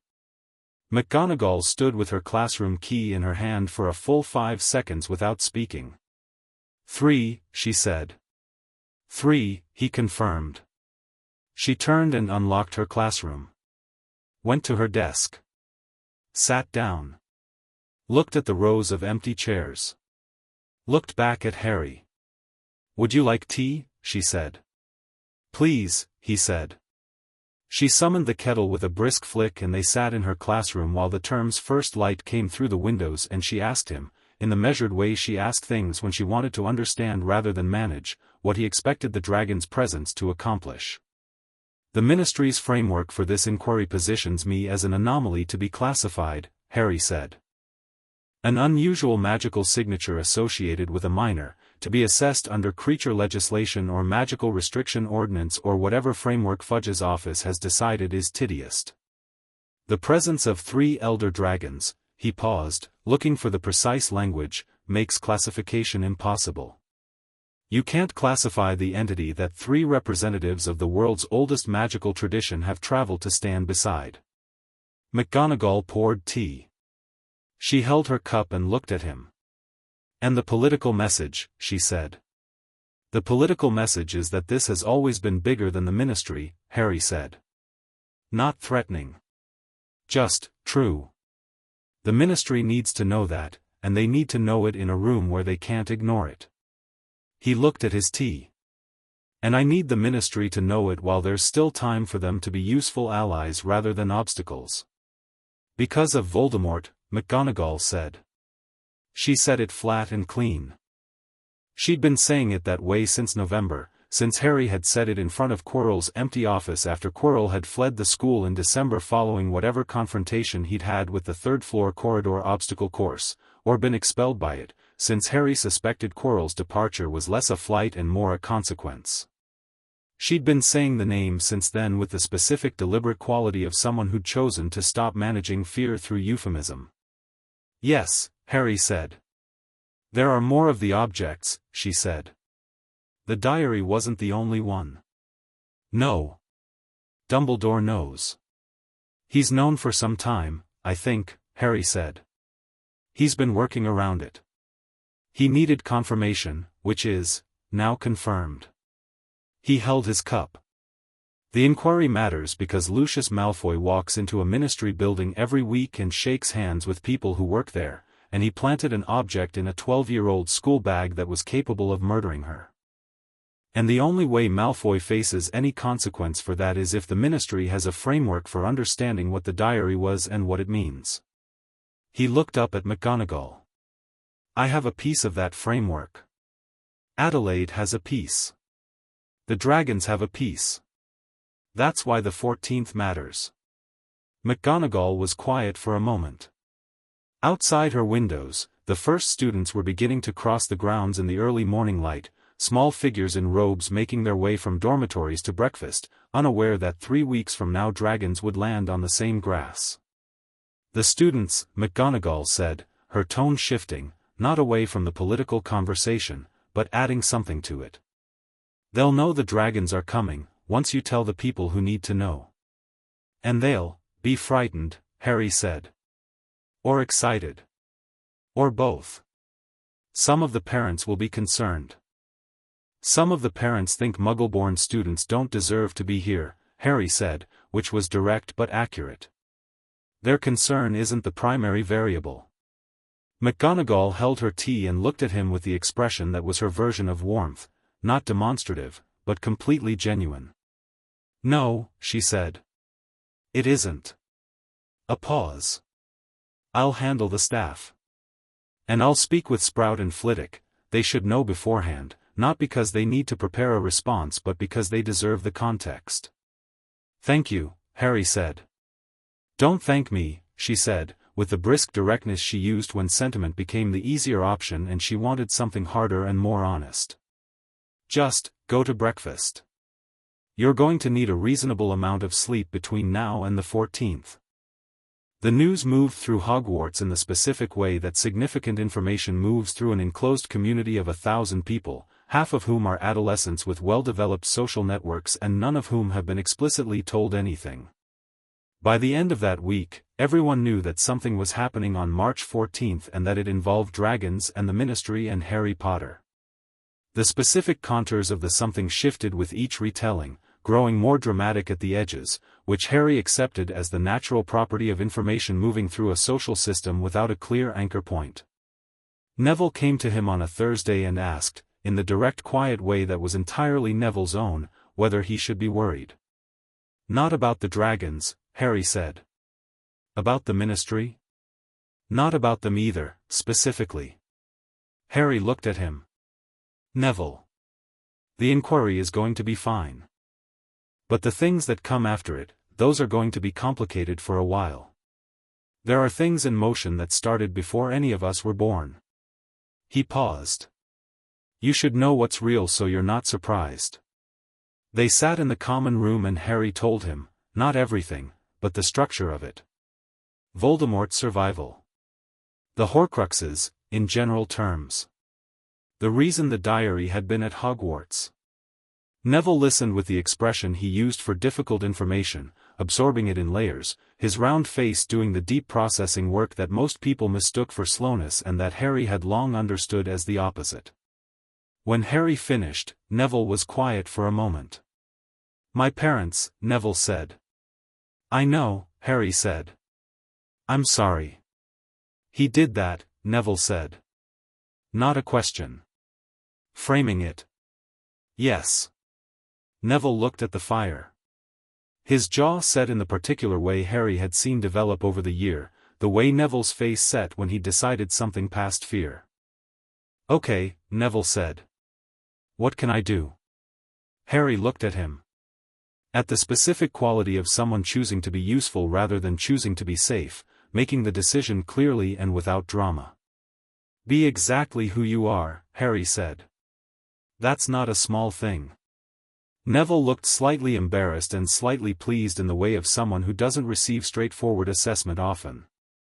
Also, Harry said, you're the best student in herbology by a significant margin and I suspect that's going to matter more than it seems like it should. Neville blinked. Herbology? You'd be surprised, Harry said, what grows in old magic. Draco Malfoy appeared at the library alcove on March 10th, 4 days before the inquiry, which was not a scheduled meeting and which suggested he was operating on his own initiative rather than waiting to be asked. Harry was there with Hermione, who looked up from her notes when Malfoy came in and closed her notebook in the careful way that meant she was giving the conversation her full attention without removing herself from it. Malfoy sat down. He looked, Harry assessed quickly, tired and composed simultaneously, the specific combination of someone who hadn't slept well but had used the sleeplessness to think. My father received notification of the inquiry, Malfoy said. He's been asked to attend as a representative of the Board of Governors. Harry held this. He doesn't know I spoke to you, Malfoy continued. He doesn't know about, a gesture that encompassed everything without naming it. He thinks he's attending an inquiry into an unusual magical signature and a minor from a problematic background. He said this flatly, no performance, reporting. And you came to tell me, Harry said. I came to tell you that he'll have legal representation and the full weight of his relationship with Fudge and the current minister's office. And I came to tell you, Malfoy stopped. He looked at the table. Then back at Harry, with a directness that was clearly costing him something in the specific way that things cost you when they go against how you were raised. I came to tell you that I'm willing to confirm what I told you in December. In writing. Or in person, if you need it. Hermione had gone very still. Harry looked at Malfoy. At the specific quality of what was sitting in front of him, a 12-year-old from a family that had built its entire identity around a hierarchy that Harry's existence had already undermined, now offering to testify against his own father in an official inquiry. You understand what that means, Harry said. Yes, Malfoy said. For you. For your family. Yes. Your mother. Something moved in Malfoy's face at this, brief and complicated. She knows, he said. She doesn't know I'm here. But he paused, and the pause was longer than usual. She's known for a long time that the path my father chose was going to end somewhere none of us wanted to be. He looked at Harry with something that was not quite an appeal but that was in the same direction as one. She's not who you think she is. Harry filed this carefully. Narcissa Malfoy was a thread he'd been pulling at since Romania, slow and patient, not pulling hard because the right moment for that thread was not now. Not yet, Harry said. Your testimony, I don't need it for the inquiry. What I need the inquiry to do, it can do without putting you in that position right now. He held Malfoy's gaze. But what you've told me, both times, I'm keeping it. And when it matters, I'll need you to say it again. On a larger stage than the library alcove. Malfoy absorbed this. Will it be enough, he said. The inquiry. To stop him. From what he did with the diary? Yes, Harry said. From everything else? He paused, because Malfoy deserved the honest version. No. That's going to take longer and be harder. But the inquiry is a step and steps matter. Malfoy nodded once. He stood. Hesitated. The dragons, he said. The ones coming on the 14th. He looked at Harry with an expression that was completely unguarded for a moment, something genuinely young in it. What are they like? Harry thought about Grandier, her enormous jade-grey head, the warmth of her ancient scales. The Horntail's amber eyes, sharp as glass. The Black Elder's gold gaze across the Parliament grounds. Old, Harry said. And clear. They don't carry things they don't need to. He paused. And they know who I am without needing me to explain it. I don't take that for granted. Malfoy looked at him for a moment. At Ember on Harry's shoulder, the steady amber warmth of her. I never thought about what it would be like, Malfoy said, quietly, for something to see you as you actually are. He left. Hermione sat for a moment and didn't say anything, which meant she was feeling something rather than analyzing it. He's going to be okay, Harry said. I know, she said. She looked at the door where Malfoy had left. People are more complicated than the categories they come in. Yes, Harry said. That's the whole thing, really. The 14th arrived with a Scottish morning that was clear and cold and still, the sky the specific pale blue of early spring that hadn't quite committed to being spring yet, frost on the grounds, the mountains visible and sharp. Harry was up before dawn. He stood at the window of the Gryffindor dormitory and watched the sky lighten and felt the warmth building in his chest with the quality of a tide coming in, not sudden, not dramatic, just the inexorable increase of something moving toward its moment. Ember was on his shoulder, brighter than usual, her scales cycling through amber to something close to proper gold in the pre-dawn dark. He got dressed carefully. His school robes, neat. His shoes. He left his hair as it was because it was always as it was and there was no version of managing it that wasn't dishonest. He was 12 years old and he was going into an inquiry that would have significant consequences for the political architecture of the magical world, and he had mismatched socks, which felt right. Ron was awake, bleary but present. You good? Ron said, from the vague architecture of his bedding. Yes, Harry said. Wake me up at 7, Ron said. I want to be there when they land. They're not landing dramatically, Harry said. Draconov said they'll come in from the north. The reserve organized a quiet approach. Right, Ron said. Still. Wake me at 7. Harry woke him at 7. They landed at 7:45 on the Quidditch pitch, which was the largest open space on the Hogwarts grounds and which had been agreed upon in the letter exchange with Draconov as the most practical arrival point, though no one had specifically told the Quidditch teams, which meant Oliver Wood was going to have strong feelings about the state of the grass. Harry was on the grounds when they came over the mountains. He heard them before he saw them, the deep displacement of air from Wingspan, a sound that was at the threshold of hearing and below it simultaneously, more felt than heard, the way a large wave is felt before it arrives. He turned north and waited. 3 shapes against the pale morning sky. 2 large, 1 vast. Grandier's wingspan blocked a measurable portion of the sky. She came in with the unhurried quality of something that has been flying for a very long time and has no need to impress anyone with how it looks doing it, wings sweeping in the slow powerful arcs of an ancient Welsh green at cruising altitude, her jade-grey scales catching the early light. The horntail flanked her to the east, smaller than grandeur, the one-winged asymmetry visible from distance, and the asymmetry made her flight pattern more complicated and more beautiful simultaneously, a kind of controlled improvisation that looked like controlled inevitability when you watched it long enough. The third shape was, Harry looked at it and felt the warmth in his chest go from tide to something beyond tides, to the deep current of the ocean below tides, the primary warmth, the one that had no scale he could put it on. The black elder flew above the other two. It didn't block the light. It did something more interesting. It was simply present in the sky, the way darkness is present, not blocking anything but changing the quality of everything around it.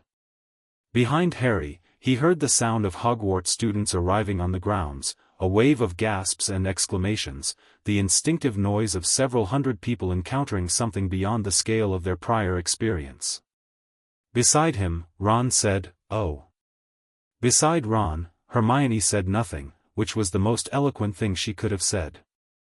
Beside Hermione, Neville said, "They're real," and then, before anyone could say yes, obviously, I knew they were real.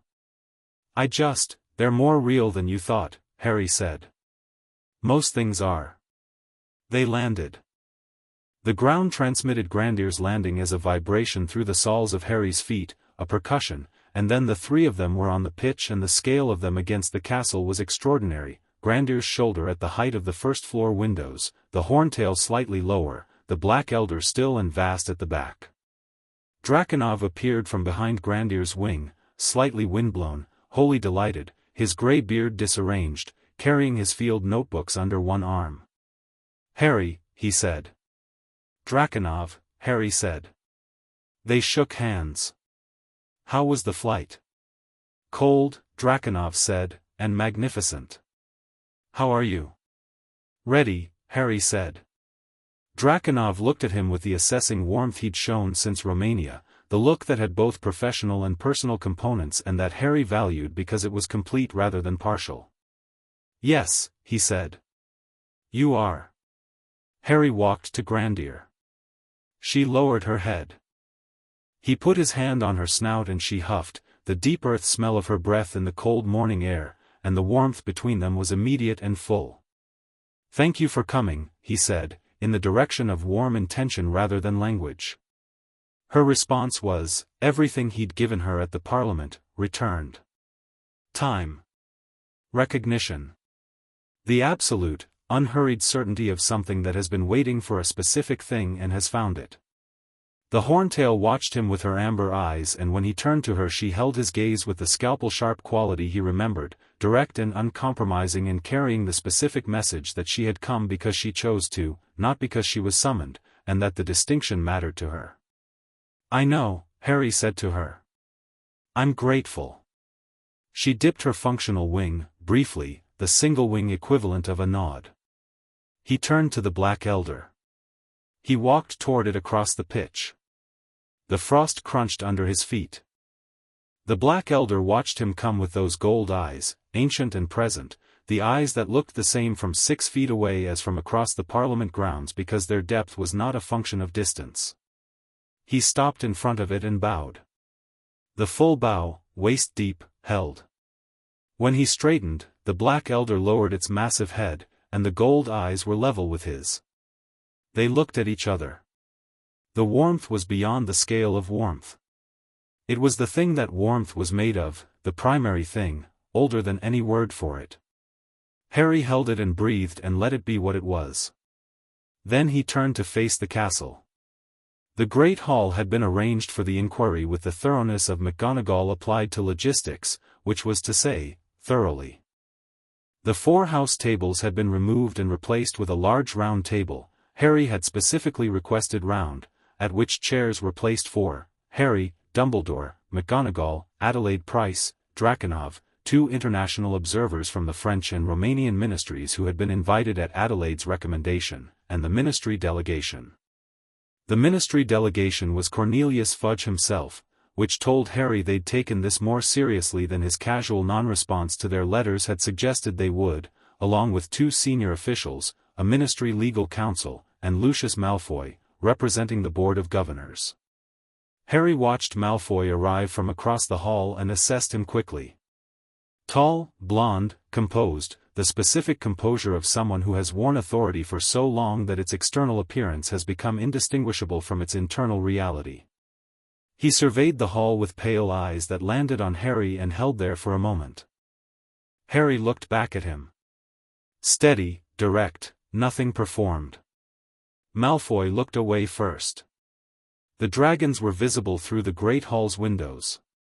Draconov had positioned them on the grounds facing the building, and from inside the hall their heads were at window level, watching. Grandir's jade-grey face was framed in the east window, her massive eye regarding the proceedings with the patience of 400 years. The Horntail occupied the window to its right. The Black Elder was further back, not visible through the windows directly, but present in the way it was always present, felt rather than seen, a weight in the air. Fudge kept looking at the windows. He was a compact man with an anxious quality that his formal composure was doing only partial work to conceal, and every time Grandir's eye moved in the east window his composure did something slightly involuntary. Dumbledore chaired the formal part of the opening, which Harry had agreed to because Dumbledore was the right person for the institutional framework and Harry was the right person for everything else. He sat at the round table beside Adelaide and watched the room. The Ministry Legal Council went through the procedural framework first, the writ that authorized the inquiry, the classification question, the remit of the investigation. It was thorough and careful and constructed with the specific elegance of legal language that had been put together by someone who wanted to be thorough without being legible, each sentence technically precise and collectively obscuring. Harry let it finish. Then Adelaide stood and presented her original 37-page report in summary, with an update that covered the 6 years since the initial assessment, including the fire lizard bond, the Parliament recognition, the dragon population behaviors, the Gringotts incident, the wand response at Ollivanders, and the Chamber of Secrets incident, which she described in language that was clinically precise and left no room for the Ministry to frame it as anything other than what it was, an 11-year-old student had descended into a chamber beneath the school, faced a 1,000-year-old basilisk being controlled by a fragment of a Dark Lord's soul, freed the creature, and destroyed the fragment. The room was quiet when she sat down. Fudge looked at Harry. "You're 12, he said, and the tone was trying to accomplish several things simultaneously and managing none of them clearly. "Yes," Harry said. "You, a student at this school, descended into a chamber containing the relevant part," Harry said, "is that the basilisk was freed and the Horcrux was destroyed. The age is secondary." He paused. "The primary issue before this inquiry is whether the Ministry intends to be a useful part of what comes next or a complication. I'm not trying to be difficult. I'm trying to use today's time well." Fudge stared at him. The legal counsel started to say something about authority and regulatory framework and Harry let him go for 30 seconds. "Mr. Harrow," Harry said, naming the counsel by the name on the documents Adelaide had given him. "What you're describing, the creature legislation framework, the unusual signature classification protocols, that architecture was written in 1752 and updated in 1926. It predates the discovery of most of what we now know about pre-wand magical practice. It was never designed to account for a king bond. Applying it here is like using a butter knife to measure the depth of the ocean." He looked at Harrow steadily. "The point isn't that the knife is bad. The point is that you need different tools." Draconov, beside him, made a sound that was too brief and controlled to be a laugh but that had the same origin. "Furthermore," Harry said, turning back to the table broadly, "the diary that was used to attack students in this school was placed in a student's school bag by Lucius Malfoy." He said it flatly, in the same tone as the legal analysis, and watched the effect of it move through the room. "I have a first-hand account of the diary's delivery that I'm prepared to provide in full, including the source of that account and the context in which it was given to me." Malfoy's composure did something complicated. "The source of any such account," his lawyer started, "cannot be, the source is someone who witnessed it directly," Harry said. "I'm not going to name them in this room today. I'm telling you that the account exists, that it's credible, and that I'm prepared to present it through the appropriate formal channel when one is convened. He looked at Malfoy directly. The diary was a Horcrux. Dumbledore can confirm the theory. Adelaide's report contains the technical evidence. Malfoy gave an object capable of possessing and eventually killing a child to a first-year student with the intention of causing chaos at Hogwarts. What this inquiry does with that information is going to say something fairly clear about whether the Ministry is capable of the kind of work that's coming. The work that's coming, he'd said. Not the trouble. Not the threat. The work. Fudge was sweating slightly. He looked at Dumbledore.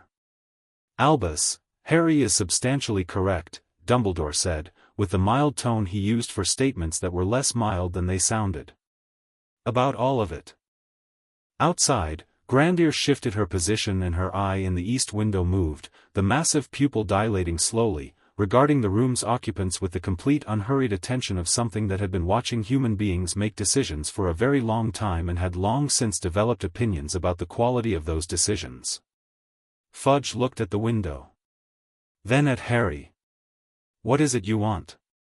Fudge said, and the question was genuine, stripped of its formal structure, just the actual question. Harry looked at him.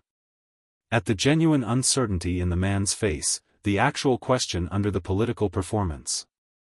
"I want the Ministry to understand what it's working with," Harry said. "Not to fear it and not to control it.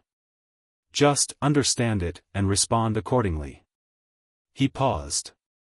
"I want Malfoy investigated properly, with adequate evidentiary standards, and I want the investigation to go wherever it leads without the path being cleared beforehand for political convenience." He looked around the table. "I want the work of the next several years to be collaborative rather than adversarial, because it's going to be harder than anyone wants to admit, and adversarial makes hard things impossible." The room was very quiet. "That's all?" Fudge said. "That's everything," Harry said. The inquiry adjourned at 3 in the afternoon with a formal resolution that was, Harry knew, a beginning rather than an end, the political machinery of an investigation into Lucius Malfoy, grudgingly committed to, a working group to review the creature legislation framework, proposed by Adelaide and accepted with less resistance than Harry had anticipated, an agreement to share information on the Horcrux question between Dumbledore, Adelaide's division, and the Department of Mysteries. Not everything. Not even most things. But the right things, in the right order. Malfoy left without speaking. His lawyer had said several things near the end of the session that were designed to complicate the investigation's scope, each one technically precise and each one registering on Harry as a delay mechanism rather than a substantive argument. He'd let Dumbledore handle most of them, because Dumbledore was better at institutional language than Harry was and because the legal argument wasn't the point Harry was there to make. Fudge shook Harry's hand at the door, in the slightly dazed manner of someone who'd come prepared for one meeting and attended a completely different one. "Extraordinary," Fudge said, in the tone of someone using the word as a container for a feeling they hadn't sorted yet. "Thank you for coming," Harry said, meaning it. Fudge was limited and political and operated from the logic of self-preservation, but he'd come and he'd listened, and at the end he'd asked the actual question instead of the formal one, and that was something.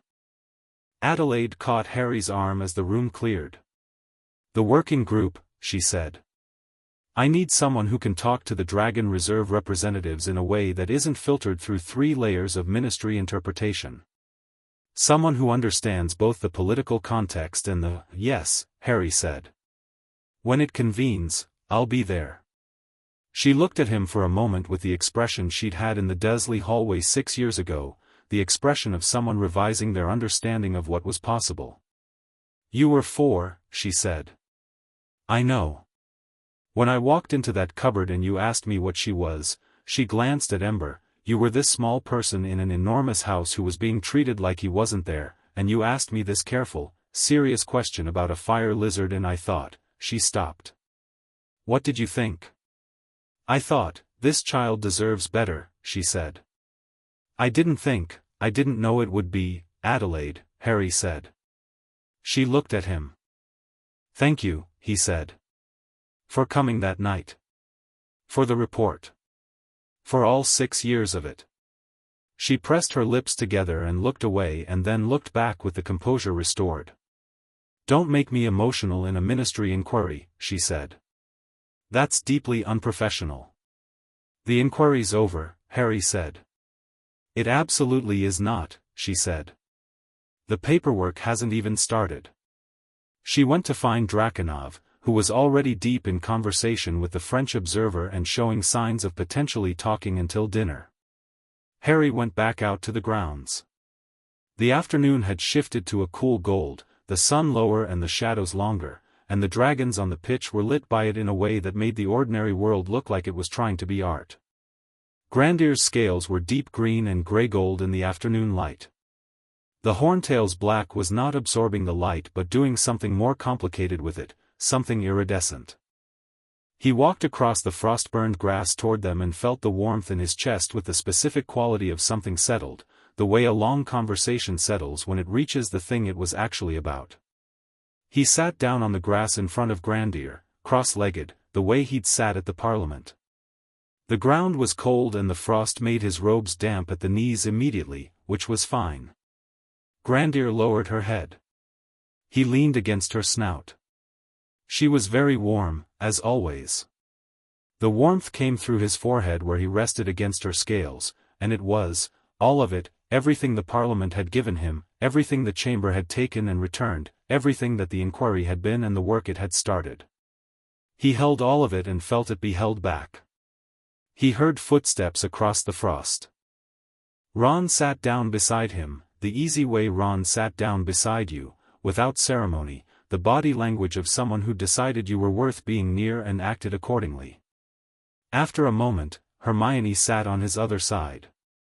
She pulled her robes tight against the cold and looked up at Grandir with the expression she wore when encountering something genuinely beautiful, which was slightly different from her expression for something genuinely interesting, though they overlapped significantly.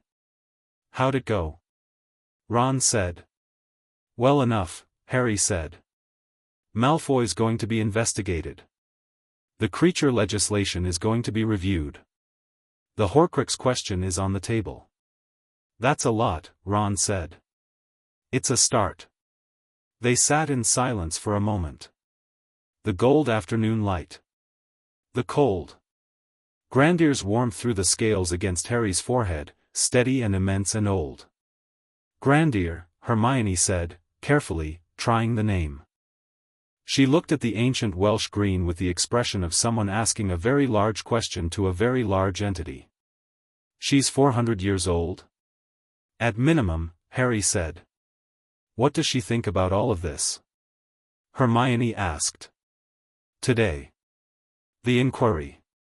He held the question in the direction of the warmth, the directed intention of dragon speech. What came back from Grandir was, Harry held it and found the closest English equivalent, knowing it was approximate but trying to be honest. She thinks, he said slowly, that human institutions are very young and very fast and they make a lot of noise in directions that don't always matter. And she thinks that the thread, the thing that I am, the nature of it, doesn't live or die by what happens in any single room on any single day. He felt Grandir's warmth settle against his face. And she thinks the important things are already happening. What important things? Ron said. Harry looked at his friends. At Ron, who'd moved over on a train to make room without being asked, who ran at problems the way other people ran away from them, who had spent a year standing beside Harry with his fear pointed the right direction. At Hermione, who'd set fire to a teacher's robes to protect someone she'd known for 2 months, who'd been reading the restricted section since October to understand what was coming, who'd sat in an empty classroom and taught herself the theory of soul division because the information existed and ignoring available information was not something she was constitutionally capable of. You too, Harry said. Ron looked at him. That's very sincere of you and I'm going to pretend I didn't hear it. Obviously, Harry said. Hermione looked at Grandir, then at Harry, with the expression that was warm and clear and completely herself. Neville arrived from the castle at a slight run, his robes slightly skewed, holding a piece of parchment.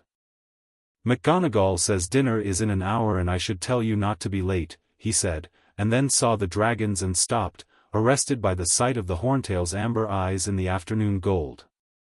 The horntail turned her head and looked at Neville directly. Neville stood very still. He swallowed once. The horntail regarded him for a long moment with the scalpel-sharp attention that Harry had felt directed at himself in Romania. She was assessing him, not for threat, he understood, but for something more specific. The quality of something. Then she made a sound. A single, brief resonance, lower than a hum, higher than a rumble, that Harry felt in his chest as, yes. This one too. Neville looked at Harry. She likes you, Harry said. That's, Neville looked back at the horntail. Really? She's very particular, Harry said. She doesn't like many people. Neville stood for a moment in the afternoon gold with a one-winged Hungarian horntail regarding him with qualified approval, and something moved across his round face, something quiet and genuine, not triumph or pride but the specific, private feeling of someone finding an unexpected place in a very large world. Okay, Neville said, to no one in particular. Okay, then. The dragons left at sunset. Harry stood on the grounds and watched them go, Grandier first, the enormous wing sweep of her ascent carrying her up and north, her jade-grey form shrinking against the darkening sky until she was the size of a bird and then a point and then the sky. The horntail next, the asymmetric beauty of her flight doing that improvised inevitability thing until she was gone. The Black Elder last. It rose without visible effort, the way it did everything, without drama, without announcement, simply present and then ascending, the black shape of it against the first stars. And before it cleared the tree-line of the forbidden forest, it turned. It turned back and looked at him, across the distance, the gold eyes unmistakable even at that height, that range. Harry raised his hand. The Black Elder held the look for a moment that was both an instant and something much longer, the way all moments with very old things partook of time differently. And then it turned north and was gone, and the sky closed behind it, ordinary and clear and full of stars. Harry stood on the cold ground for a while, his hand still slightly raised. Ember shifted on his shoulder. She was warm and present, the amber of her steady, her scales lit in the last of the sunset. He lowered his hand. Around him, the castle breathed. The deep old magic of it, the foundational stone, the carved dragons in the frieze all facing forward again, the corridors waiting to be helpful, the torches burning warm and ordinary. Below him, somewhere in the deep passages above the chamber, which was empty now, the basilisk long gone into the Scottish wild, the dark water settling back to quiet, the school's roots went down into the hill that had been here before the founders, before anyone. Behind him, the warmth and light of the castle. His friends inside it. In front of him, the darkening sky where 3 dragons had been. He breathed out. The breath misted in the cold. There were Horcruxes to find. There was a war coming, not yet, not loudly, but coming in the way that things are already there before they arrive.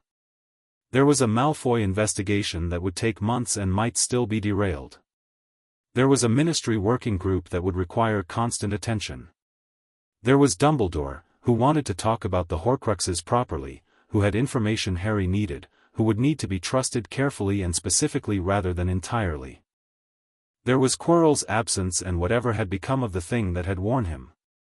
There was the 3rd floor corridor's obstacle course, which Harry had never gotten the full story on, and the Philosopher's Stone that Dumbledore had apparently felt it necessary to hide at a school full of children, which was its own entire conversation.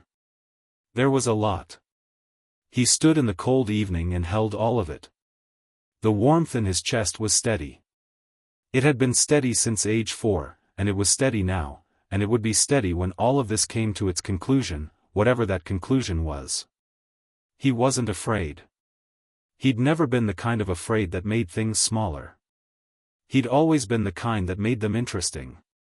He turned back toward the castle. The doors were lit from inside, warm gold in the dark, and through them he could hear the sound of a school, voices, movement, the whole living ordinary noise of 1,000 people doing the work of being alive in a place that held them. He walked toward it. Ember hummed. The warmth was ancient and complete and entirely, simply his. He went inside.